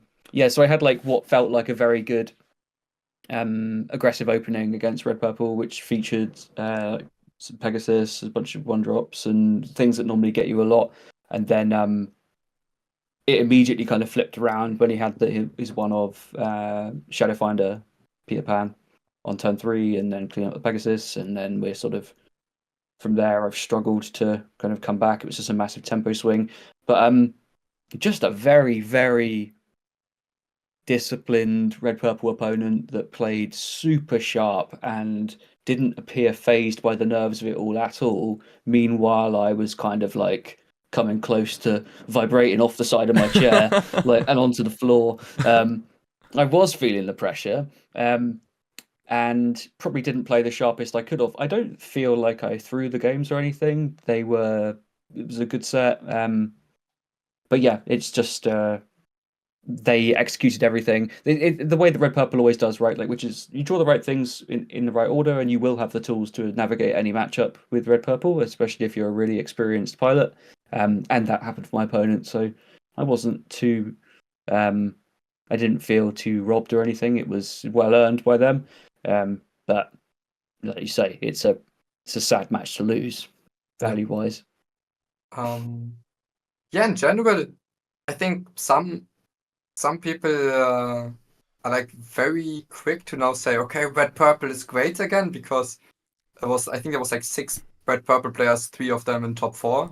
So six in like the entire event. Was it like that? Yes. And that is a great result for red purple. But I still, if I look at the lists, the like non-castle lists, I'm completely fine playing red blue into that, especially now with the sharks against no castles. I'm not afraid of that matchup. Emerald Amethyst, I think it's not as favored as it used to be. I think maybe historically people just assume it's a good matchup because in the past when you played Lyle, it like won you the race a lot in like set 3, set 4. Now that we don't play, or like that Green Purple doesn't play Lyle, I think it's a lot closer, but probably still at least slightly Green Purple favored. I think Emerald Steel likes to play against Red Purple. I think Amber Steel is good against Red Purple. It's like, and like by good I mean okay, 55-ish%. But I think Red Purple is like the worst it's ever been, and I don't see a reason to change my opinion just based on this result. It's of course a great result for Red Purple, but it's also just like a few players playing it. Yeah, I think how I saw the bracket turn out as well, matchup based, was there was I can't remember specifically, but definitely on the left side of the bracket there was like a green purple and a green purple who face each other, who maybe if they went into red purple would have been slightly more favored potentially. But it was also a great final. Like it went down, like it was, best of 5 final. It came down to being 2-2 and the final game was played. So that just shows you how close the matchup can still be, right? You know what I mean? So I have to give a huge shout out and congratulations to Domingo who won the event. Who I'm not 100% sure, but I think was the player who like lost their AM, won their PM, and then went all the way on to win. Like that he must have been the happiest man in the world. Like that feeling would be absolutely incredible. Huge shout out to him. Yeah, go ahead. I think the best thing Red Purple has going for it right now is like this 1-off or sometimes 2-off big Sisu. Like it's so good in this meta. And they don't need to play a lot of them. It's just if they ever have it at like a good time, that can really swing a lot of games and matchups. In general, in the main event, I felt like maybe the players that qualified to LCQ were maybe playing slightly worse than the players that qualified to a challenge, which I think makes sense. I think there was a lot more variance in qualifying to an LCQ than maybe top cutting and then winning 2 more best of 3s in a challenge. But at the end of the day, at least if you look at top cut, there's a very high amount of players that came from LCQ. So I think there's also a bunch of very good players that didn't manage to qualify to a challenge, because also like no matter how good you are, not guaranteed to qualify in a challenge, that finally managed to break through like LD and Artabax and then had a very good showing on the day. So I think it's also personally I don't love that it's like statistically much easier to qualify 2 out 2 this way, but at the end of the day I think it makes for great storylines for people to like suddenly have this chance at glory and then make it all the way to winning the event, but also to qualifying for the World Championship. Yeah, I think it's a really interesting one because, like, as you said, statistically, you have a better chance of winning the LCQ than you do for qualifying through a DLC. But again, that being said, winning that LCQ is still extremely difficult when the format is as brutal as it is. 1 loss and you're gone. But I also want to speak to like what you're saying there. Like for anyone watching this who has honestly played, I'm gonna just use my situation as an example, right? I played in 5 DLCs, 4 within Europe and 1 within America. The American one was the closest I came. I think I finished 94th, where it was a 1,000 player event, so just missed out on day 2. And I did the LCQ, and I had a bad run at my LCQ, unfortunately. And I know Artabax felt similar in terms of played all of these, DLCs, was feeling a little bit frustrated and hard done by, felt like he's. I mean, we all know Deckbox is a great player, has done tremendous at other events and stuff like that, and he did his LCQ and he absolutely smashed it. He made it into the top 32 of this main event, absolutely crushed as well. Like tremendous result. So the thing I always have to remind myself in these games is variance does exist. We are playing card games. The more you play, the better you will get.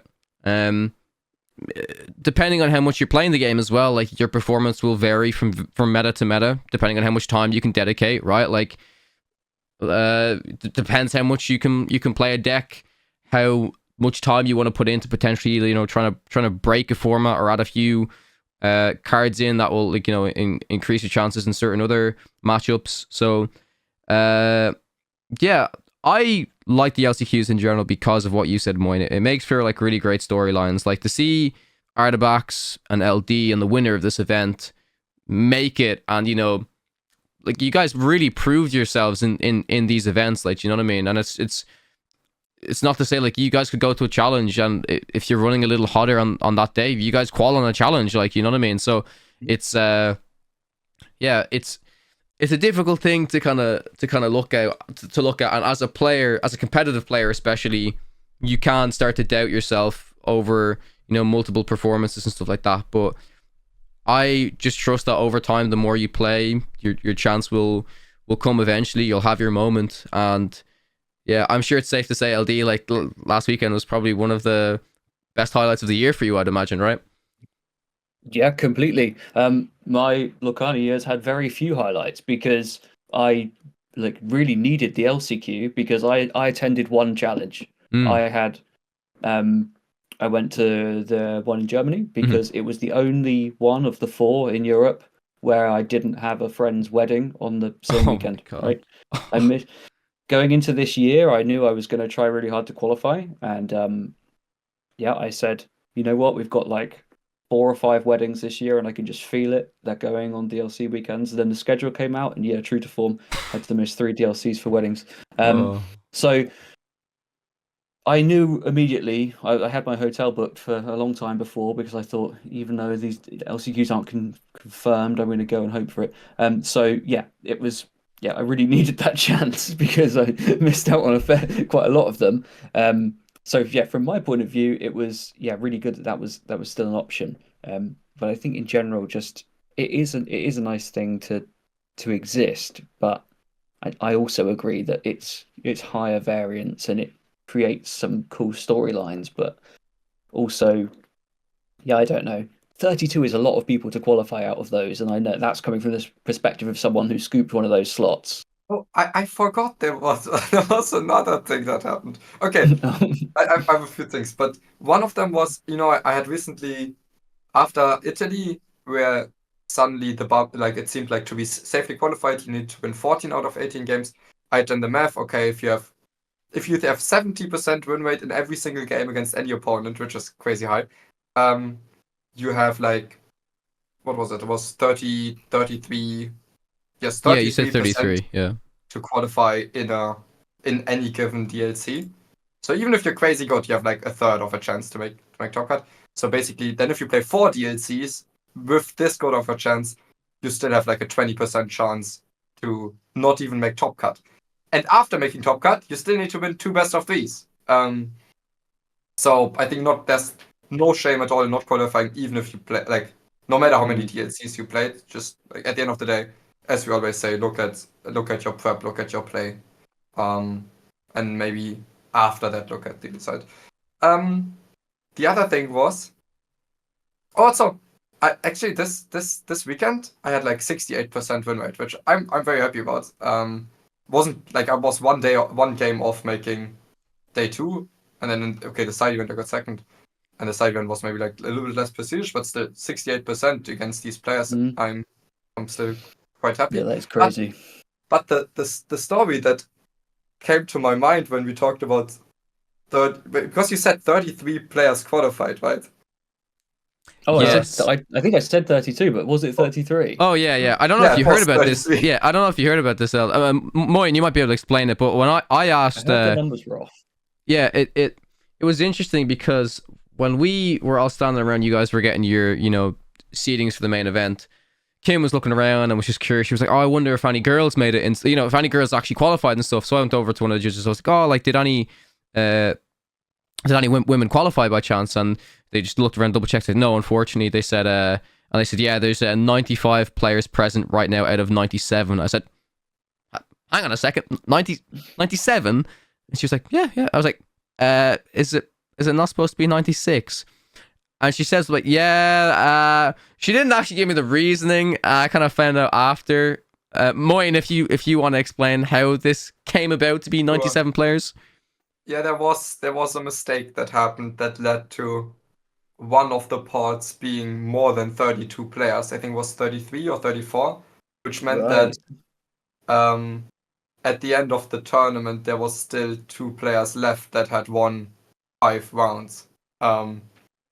So now they couldn't really make them play another game and say, "Okay, you won 5 rounds, still you're not qualified." So at the end of the day, just they said, "Okay, you both qualify." Which, I mean, I think the mistake should never happen, right? But I guess once you make that mistake, that's probably the only way to go about it. And it seems like a good resolution. Yeah, fortunately, because I think there was 2 or 3 players that didn't show up for the main event that were qualified. The final player count was still not over 96.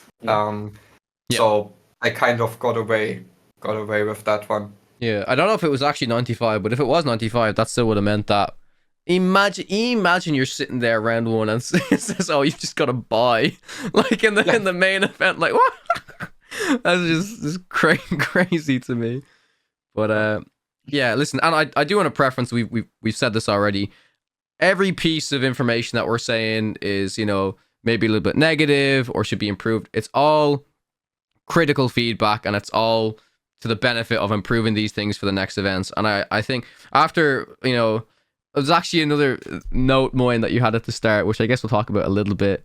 Oh, I didn't include it here. So you had a Networkawa. So at a lot of these events, Moyen kind of laughs at me. So I'm known to just talk to a lot of people. A big thing for these events for me is not only coming to compete and to meet the community and stuff, which again, also thank you to everybody who came up to myself and Moyen and said hi and got us to sign some stuff. That's always a bit of a surreal experience. But I spoke to a lot of the staff from Funfinity, a lot of the staff from Ravensburger, and yeah, that's just kind of my thing. When I go to these events, Moyen will be like, where's Kawa? And I'm just off like chatting the ear off some developer or some like poor art person about like this and that and everything. But for me, like I genuinely want to take an interest in a lot of the work that these people do, because they've made this incredible game for all of us. Each separate element, right? Like from the competitive play to the art person who really cares about the collectability of the game. Like something I think competitive players don't think about enough is if the game is growing and is catering towards a casual audience, that is very, very, very good for us, because the game is growing widespread. It's getting bigger, which means they're still going to care about competitive events. They're not going to forget about competitive events. So if there's more cards out there and there's more things to collect and there's more just locals and stuff for casual players to do, things for casual players to do, that's a wider growth of the game, which means there's going to be more investment put into every element of the game, which is a good thing for us as competitive players, because it means the events are going to be bigger and better moving forward. But yeah, I kind of lost my point of what I was going to say. But yes, I just tend to network to a lot of people, and yeah, I think that the idea was just like give them a lot of feedback about the event that we're at and previous things. And I have really, after this event in particular, I can really see that they are listening to the community. And I honestly don't know much more of what is coming, but I think what players need to realize as well is when things get changed and when they receive feedback, these things cannot happen immediately, because it's a business, it's a timeline. Everything takes 6 to 9 months. If they get feedback, it's 6 to 9 months until things are changed, depending on how easily it can be changed, right? Formats and stuff for competitive stuff, that can always be looked at. But a simple example, right? Like I remember for the set 4 set championship, right, I got a damaged Ursula promo. It was just handed to me, and that's because the packaging it comes in is absolutely awful. I'm positive they've received feedback from that from multiple people, and you know, in a couple of sets when people start receiving set championship kits, it will come in better packaging. It's little simple things like this, like everything over time will be improved, but it takes time for these things to happen. And I think as players, and because of how passionate we are and stuff, we all want it immediately. Some of us expect it immediately, but from a pure business perspective, it's very difficult for that to happen depending on the scale of it, right? So that's just always something to keep in mind. But yeah, with that, if you guys have any more notes, I suppose, about the main event, we can move into just like the set 7 and set 8. I guess maybe the last thing I'd like to touch on is, yeah, what are your thoughts on I'll start off with like 26 players qualified for Worlds right now. It's a very strange number. I know we mentioned the Australian challenge, which that would basically mean 27 currently.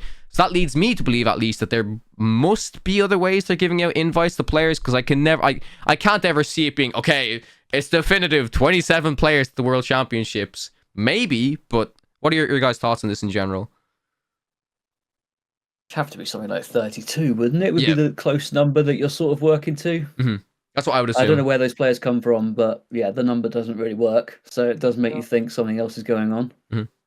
Yes, like, while I think it's possible we just have 26 player worlds, I also in my own interest, I hope there will be another way to add those to 32, and maybe we can try to be one of them. But yeah, I don't know what those ways would be.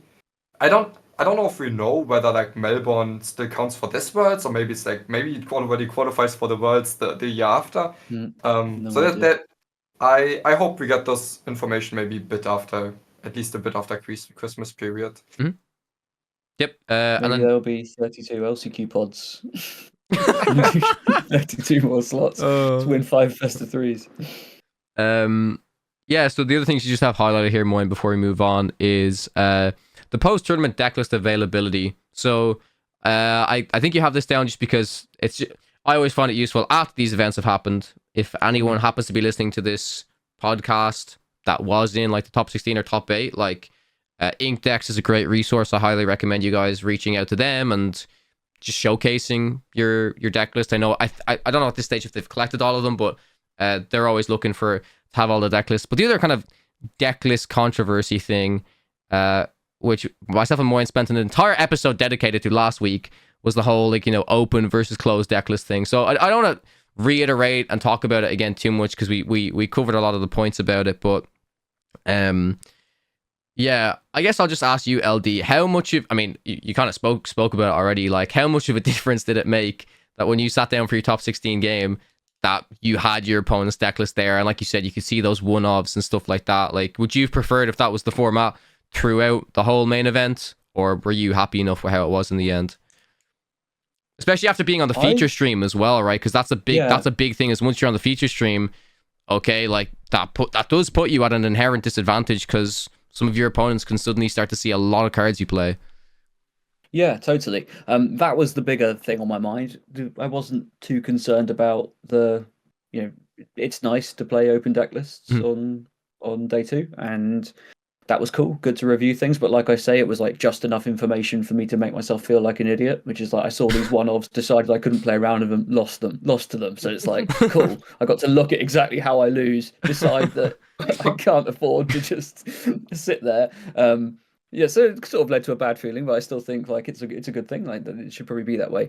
But the bigger point of contention was that people playing on stream were at a slight disadvantage, because if they were holding something, then that information goes public via the stream.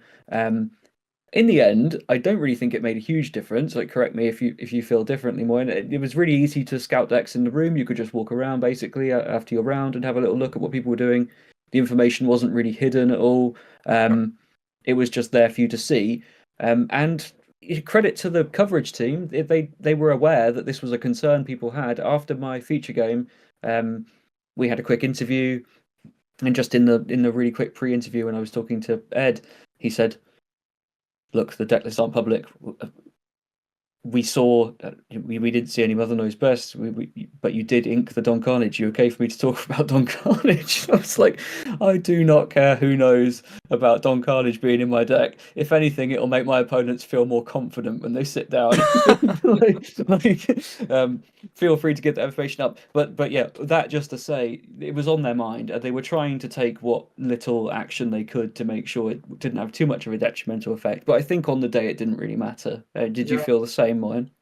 Yeah, the on-stream thing I think barely mattered. I didn't have the headspace to check the stream No. for who played what decks on stream.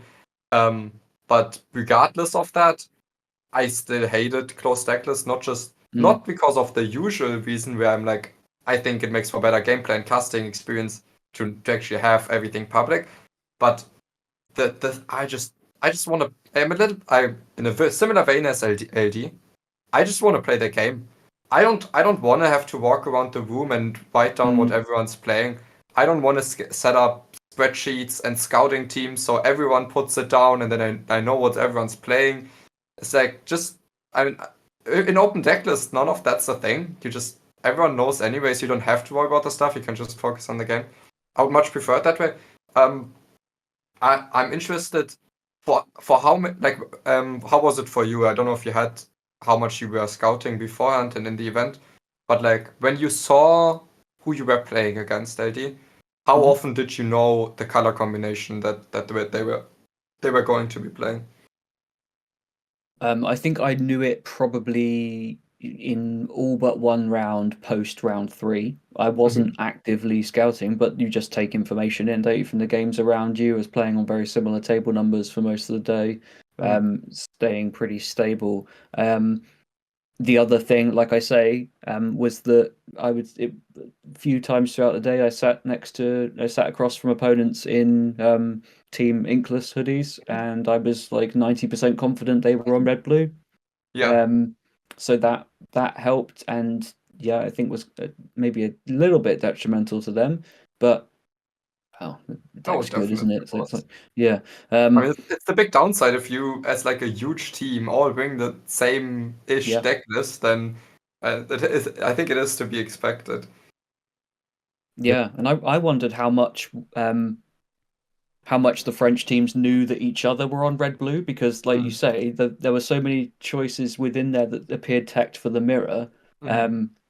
I wonder how much of this was like leaked information between them and people suddenly realizing there's going to be a big red blue contingent in the room. But yeah, the actual sort of impact was that anyone that felt super confident into red blue, as long as they didn't lose too much early, got a little bit artificially pushed up, it felt like. But in terms of actually gathering information, didn't go out of my way to seek this stuff, just tried to keep a clear head for my game and just have a little look around as I could normally, and felt completely fine with that. Like you say, no way do I have the headspace to be pulling up the stream or getting other people to watch it just to read this stuff through to me. The one game it would have been really useful for was my one that I did play on stream, which was against someone playing red purple burn. Yeah. Super aggressive red purple. I played against them too. I don't know how much the information would have helped me, because I just got crushed by Moana, Flynn, Sisu, and was like looking for drew no kits, so I couldn't bounce a Flynn, just couldn't interact. It was like, okay, cool, we'll go next game. Yeah, so I think I knew 6 out of 7 times the color combination. Once I was like it would be either of 2, and a lot of the time I even knew some of the cards in the deck, and I think that's just, it's fair game, but still I don't want it to come down to this. I want to gain the advantage in the gameplay and deck building, not from scouting more. I also played against the red purple burn player, and I knew they were red purple. I didn't know that was going to be red purple burn. And then they hit me with the Moana on 1, and I realized what's going on. Against them, that was kind of crushing. I was like 201, played against them, and I almost had another 2-0 in the back, and then I'm like extremely close. I mean, at 301 I could already ID in, but I don't think I would have. I would have tried to gain one more. But there was a crazy game where they're on the play and they go like Moana, Cusco, Sisu, and I found the only line that kind of keeps them low enough on lore where I have a chance to win the game, but still lets me actually play the game, was like Popsicle Tipo. And then I usually always ink the second Tipo, but I figured out a line where I can go Sail second Tipo, which then meant the turn after I have 2 cards in hand, draw 1 on 6 ink, and already have a Popsicle on the board, and the only 2 cards I kept in hand this entire time were like Tipo and, not Tipo, were Brawl and Flaversharm. So if I then top deck another Inkable, I have set up my hand in a way where I can go Ink, Brawl the Sisu, still play the Flaversharm, draw 2, and I'm set up for the rest of the game. If I play one more big Sisu, I probably just waste them from there. The problem was, so they play Genie, I play this like Brawl Flaversharm line. My Flaversharm draws like Dime, Pirate's Life, Tipo, and then their Genie quested 3 turns in a row while I was like sitting there with Mauis and Tipos. I still lost from there, but that was one of the games where, I was so happy with how I played because I figured out like turn 1, turn 2, that there might be upside in not inking the second Tipo. That exact line happened, and I think it gave me a chance to win a game that I had no business of winning if I played any other way. Yeah, sure. So that I was super happy with, even if it didn't work out in the end. And after that we had the lunch break, and I was like, no way that just slipped through my hand, but it wasn't really up to me. Yeah, that's super interesting. And with that, yeah, we're gonna move in Just one thing. Go ahead. So the note was like post tournament decklist availability, and to me it wasn't really. This note wasn't so much about closed open decklist as much. To me, it was more like, I think that's part of the tournament coverage that's missing. I think the live coverage is great. They're doing excellently. They're doing a lot of things very, very well. But I don't think it's acceptable that after the tournament, there's no official post about these are the players that qualified with these and these decklists. Because that's what people care about. If we make a thumbnail, if it has decklist in it, people click on it. If we have a title that says decklist, it's like, of course, people want to know in the biggest tournament that has ever happened so far, what were the decklists that people qualified with. It's such easy coverage, and I think it's really missing. And right now, the only way you can find out is because people are tagging Ink decks, and Ink decks is compiling the decklist that they had publicly available, like that they had available to them already. They should have just done a post about it. So I wish we wouldn't be relying on third-party websites doing the coverage that I think the main coverage should already be doing. So another big difference, I'm just going to say, between PPG and Fanfinity. PPG, I do believe, are working very closely with the person who runs Dreamborn, with the person who runs Ink decks, and from any of those other events I've seen, decks go straight up. So I'd not be surprised if when we see the top 16 for the NA Championships, they'll be. I would genuinely not be surprised as soon as the players are there, or whatever, they're straight up. They're straight up on the website. So just another thing that I think Fanfinity could do just like a little bit better, because like you said, once it is the top 16 and all of the decks are public knowledge, there's no reason why they shouldn't be out there already. And just to reiterate, right, all the feedback is coming from good faith to improve things. Of course, 100%, yes. Okay, so some kind of lighter news. We've got set 7 and set 8 announced, which I have to bring up the story. The official Disney Lorcana socials, like Facebook, Twitter, everything, they put out a picture of like the little symbol. So Arcasia's island is the name of set 7, which is going to be Bolt, and it's going to be very much like an animal set, pet themed set. But the little symbol on top of the logo there, they put a picture out and they teased it on socials before they revealed it on stream. And just in the background of that little picture, you can see like myself, Kim, Alphos, like a group of 6 of us basically playing 3v3 pack rush with like 4 packs each. We start on 4 ink, and it's the first team to 45 lore. And it was probably some of the most fun I had the entire weekend. So there's a really cool picture of them. They're teasing the set in the background. You just see all of us like this screaming at each other because we're arguing over rules about, can we share locations? Are characters shared amongst teams? People playing cards, picking up cards from other players' discards and stuff. Absolutely chaotic. So that was very, very funny that in the background of this tease was us going crazy. But yeah, something very notable to point out about Arcasia's Island, which again, I may be butchering the name, but that's how I'm going to pronounce it for now. Obviously comes in March 2025. The little tagline says, learn new tricks. And if you take a close look at Bolt here, we can see he has an amber kind of weaved collar. And on one of his front legs, he has like a steel armor piece strapped to it. So yeah, you could say, oh, amber steel, that's like a really good deck within the meta. Could be a signal of potentially dual ink color combinations. There's some other images which hopefully I can edit and post, where there's like a person with like a amber and emerald staff, a glove that has sapphire and ruby in it. So I don't know, they could be teasing us. They could just be saying, oh, these are like decks you can play, these are ink color combinations you can play. Yeah. But for set 7, you know, it would be pretty cool to see dual ink cards. I don't know what you guys think about it. Yeah, I'm curious because we've had dual cards, for example, in Hearthstone, but in Hearthstone you play one class, and then if a card's playable in 2 classes, that's new and exciting. But we already have access to 2 colors. Exactly. Yeah. First, so I'm curious. It's like, how does it feel that now there's so many color combinations that can play that card, but it's still not all of them. So it's like how many? Okay, let's say a card is playable in both amber and steel. That means every color combination. I assume that would mean every color combination that has amber in them and every color combination that has steel in them can now play the amber steel card. Correct. Or does it mean only the color combination amber steel can play this card? Yeah, we don't know. That's I guess what I'm hoping for. So then it's like a very specific reward for playing that archetype, or is it okay? You can. This is a card you can play in a lot of decks. I guess the first one intuitively makes more sense to me, the one you're hoping for, LD.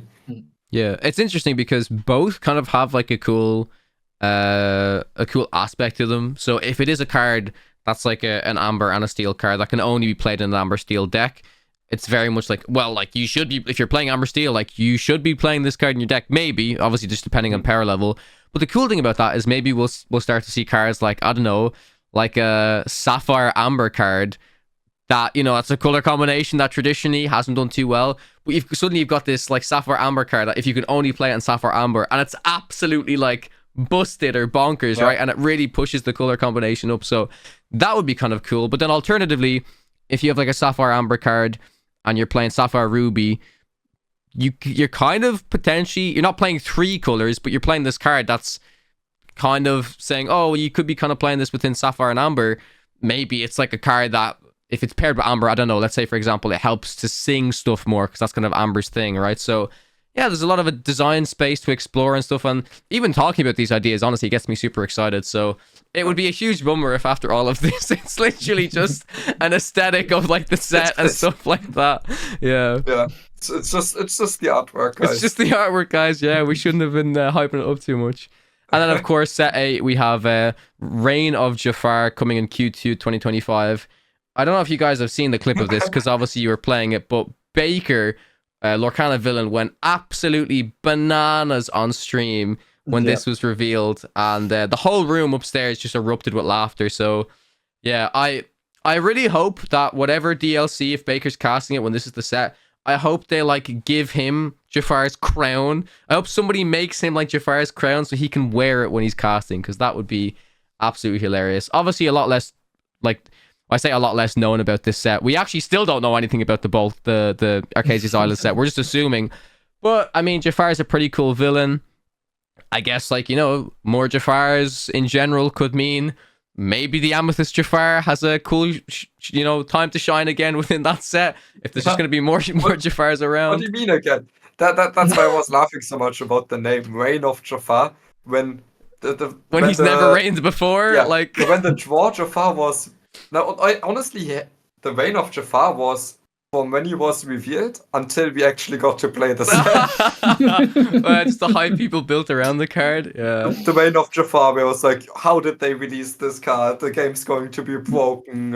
They don't know what they're doing. And then, oh, actually, it's not very playable. Or maybe Reign of Jafar, honestly, is like just the it's like the 2 cost 3/2 that has evasive on your turn, because that was played for a bit, or even just the 4 cost Jafar, the Floodborn one, because it was just played in every bookie deck that's ever. Probably the most, like the one that has seen the most play in I like agree. actual meta decks. Yeah. Because it's actually Just like because it was a Floodborn with basically because it was a 4 cost Floodborn. Yeah, to be Don't honest. have any text on it at all. Yeah, exactly. Could have been vanilla. They probably still would have played it, honestly. For a long time, it was played, and like I think the 2/5 Donald Duck was it 2/5 where both players get to draw wasn't played. So like it wasn't the only 4 cost Floodborn. It true. had some upsides in comparison to the other ones. Yeah, and then the other thing I have. Oh, sorry. Go ahead, LD. I was going to say the most exciting thing about the Reign of Jafar for me is that we just got a very, very playable genie, right? Like this is a super playable genie.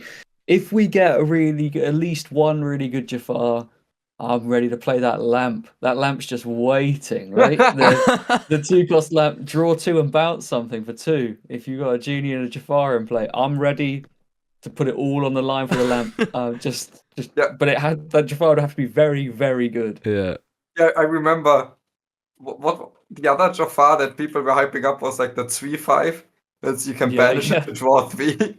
Oh, that's the genie. Yeah, the genie. Oh, the genie. Yeah, I meant that. That's so funny, yeah, because it's a 4 cost uninkable card. And it turns out Genie got a lot better in a couple of sets. So, the other thing I wanted to mention was I have another image here, which it very much seems like this gift set, that's what it's called, a gift box, will be coming out with the launch of Arcasia's Island set 7 as well, which includes the 2 cost Lilo Escape Artist that, when it goes to the discard, you can pay 2 and bring it back. So a really, really nice promo card version of that. But the reason why I'm actually particularly excited about this product is I like that a product like this is actually very good for LGSs, in my opinion, because what you can do is you have these in a couple of LGSs, people buy a few of them. Now, I know there's only 5 packs included in it, but suddenly you add an extra pack. Obviously, they don't have the first... The dream would be if they had the first chapter pack in this as well, that you sell these as like Chaos Draft or Chaos Sealed products within an LGS. I think that would sell so well, because that's such a cool format where you're playing with cards from 6 different sets. You're building, limited decks. You're building draft. You're drafting and stuff like that. So I just think in general it's a very good product to have on the shelves in local game stores for playability's sake, but also collectability's sake, because I think previously all of the gift sets that they've released, while they've been cool, they're very much catered towards the collector, whereas this is actually, in my opinion, catered towards both the player and the collector, right? It's not just like, here's your gift set with a promo card and a couple of packs. Like, I mean, this is basically the same thing, but except it just has more opportunity to have like a more of an interesting mode or format to play, in my opinion. So yeah, I think it's a cool product. Yeah, looks cool to me. Yeah. And then finally, the last topic of conversation is DLC Melbourne within Australia has been announced. It's going to be a 1,000 player event. So just to know, it's still going to be the usual. It'll be top 64 to get into day 2, but your let it goes won't extend as far to a top 128. You'll start getting let it goes once you get to the top 64. The qualification to, again, we don't know about like Oceania regionals, but if we're assuming it's the same as what it has been for EU and NA, it will still be, if you get the top 16, you'll get in there. The pricing is just adjusted so that instead of the top 8 getting Mickeys, it's just going to be the top 4 that's getting the golden Mickeys. But yeah, some information for the viewers. If you happen to be based in Australia, the venue is going to be within the Marvel Stadium Victoria Room. It's going to take place over the weekend of the 1st and 2nd of February 2025. And most importantly, tickets go on sale on it's 9 a.m. AEDT. You guys can decipher that time zone because I have no idea what that is. But it's Monday the 16th of December. So that's going to be this coming Monday.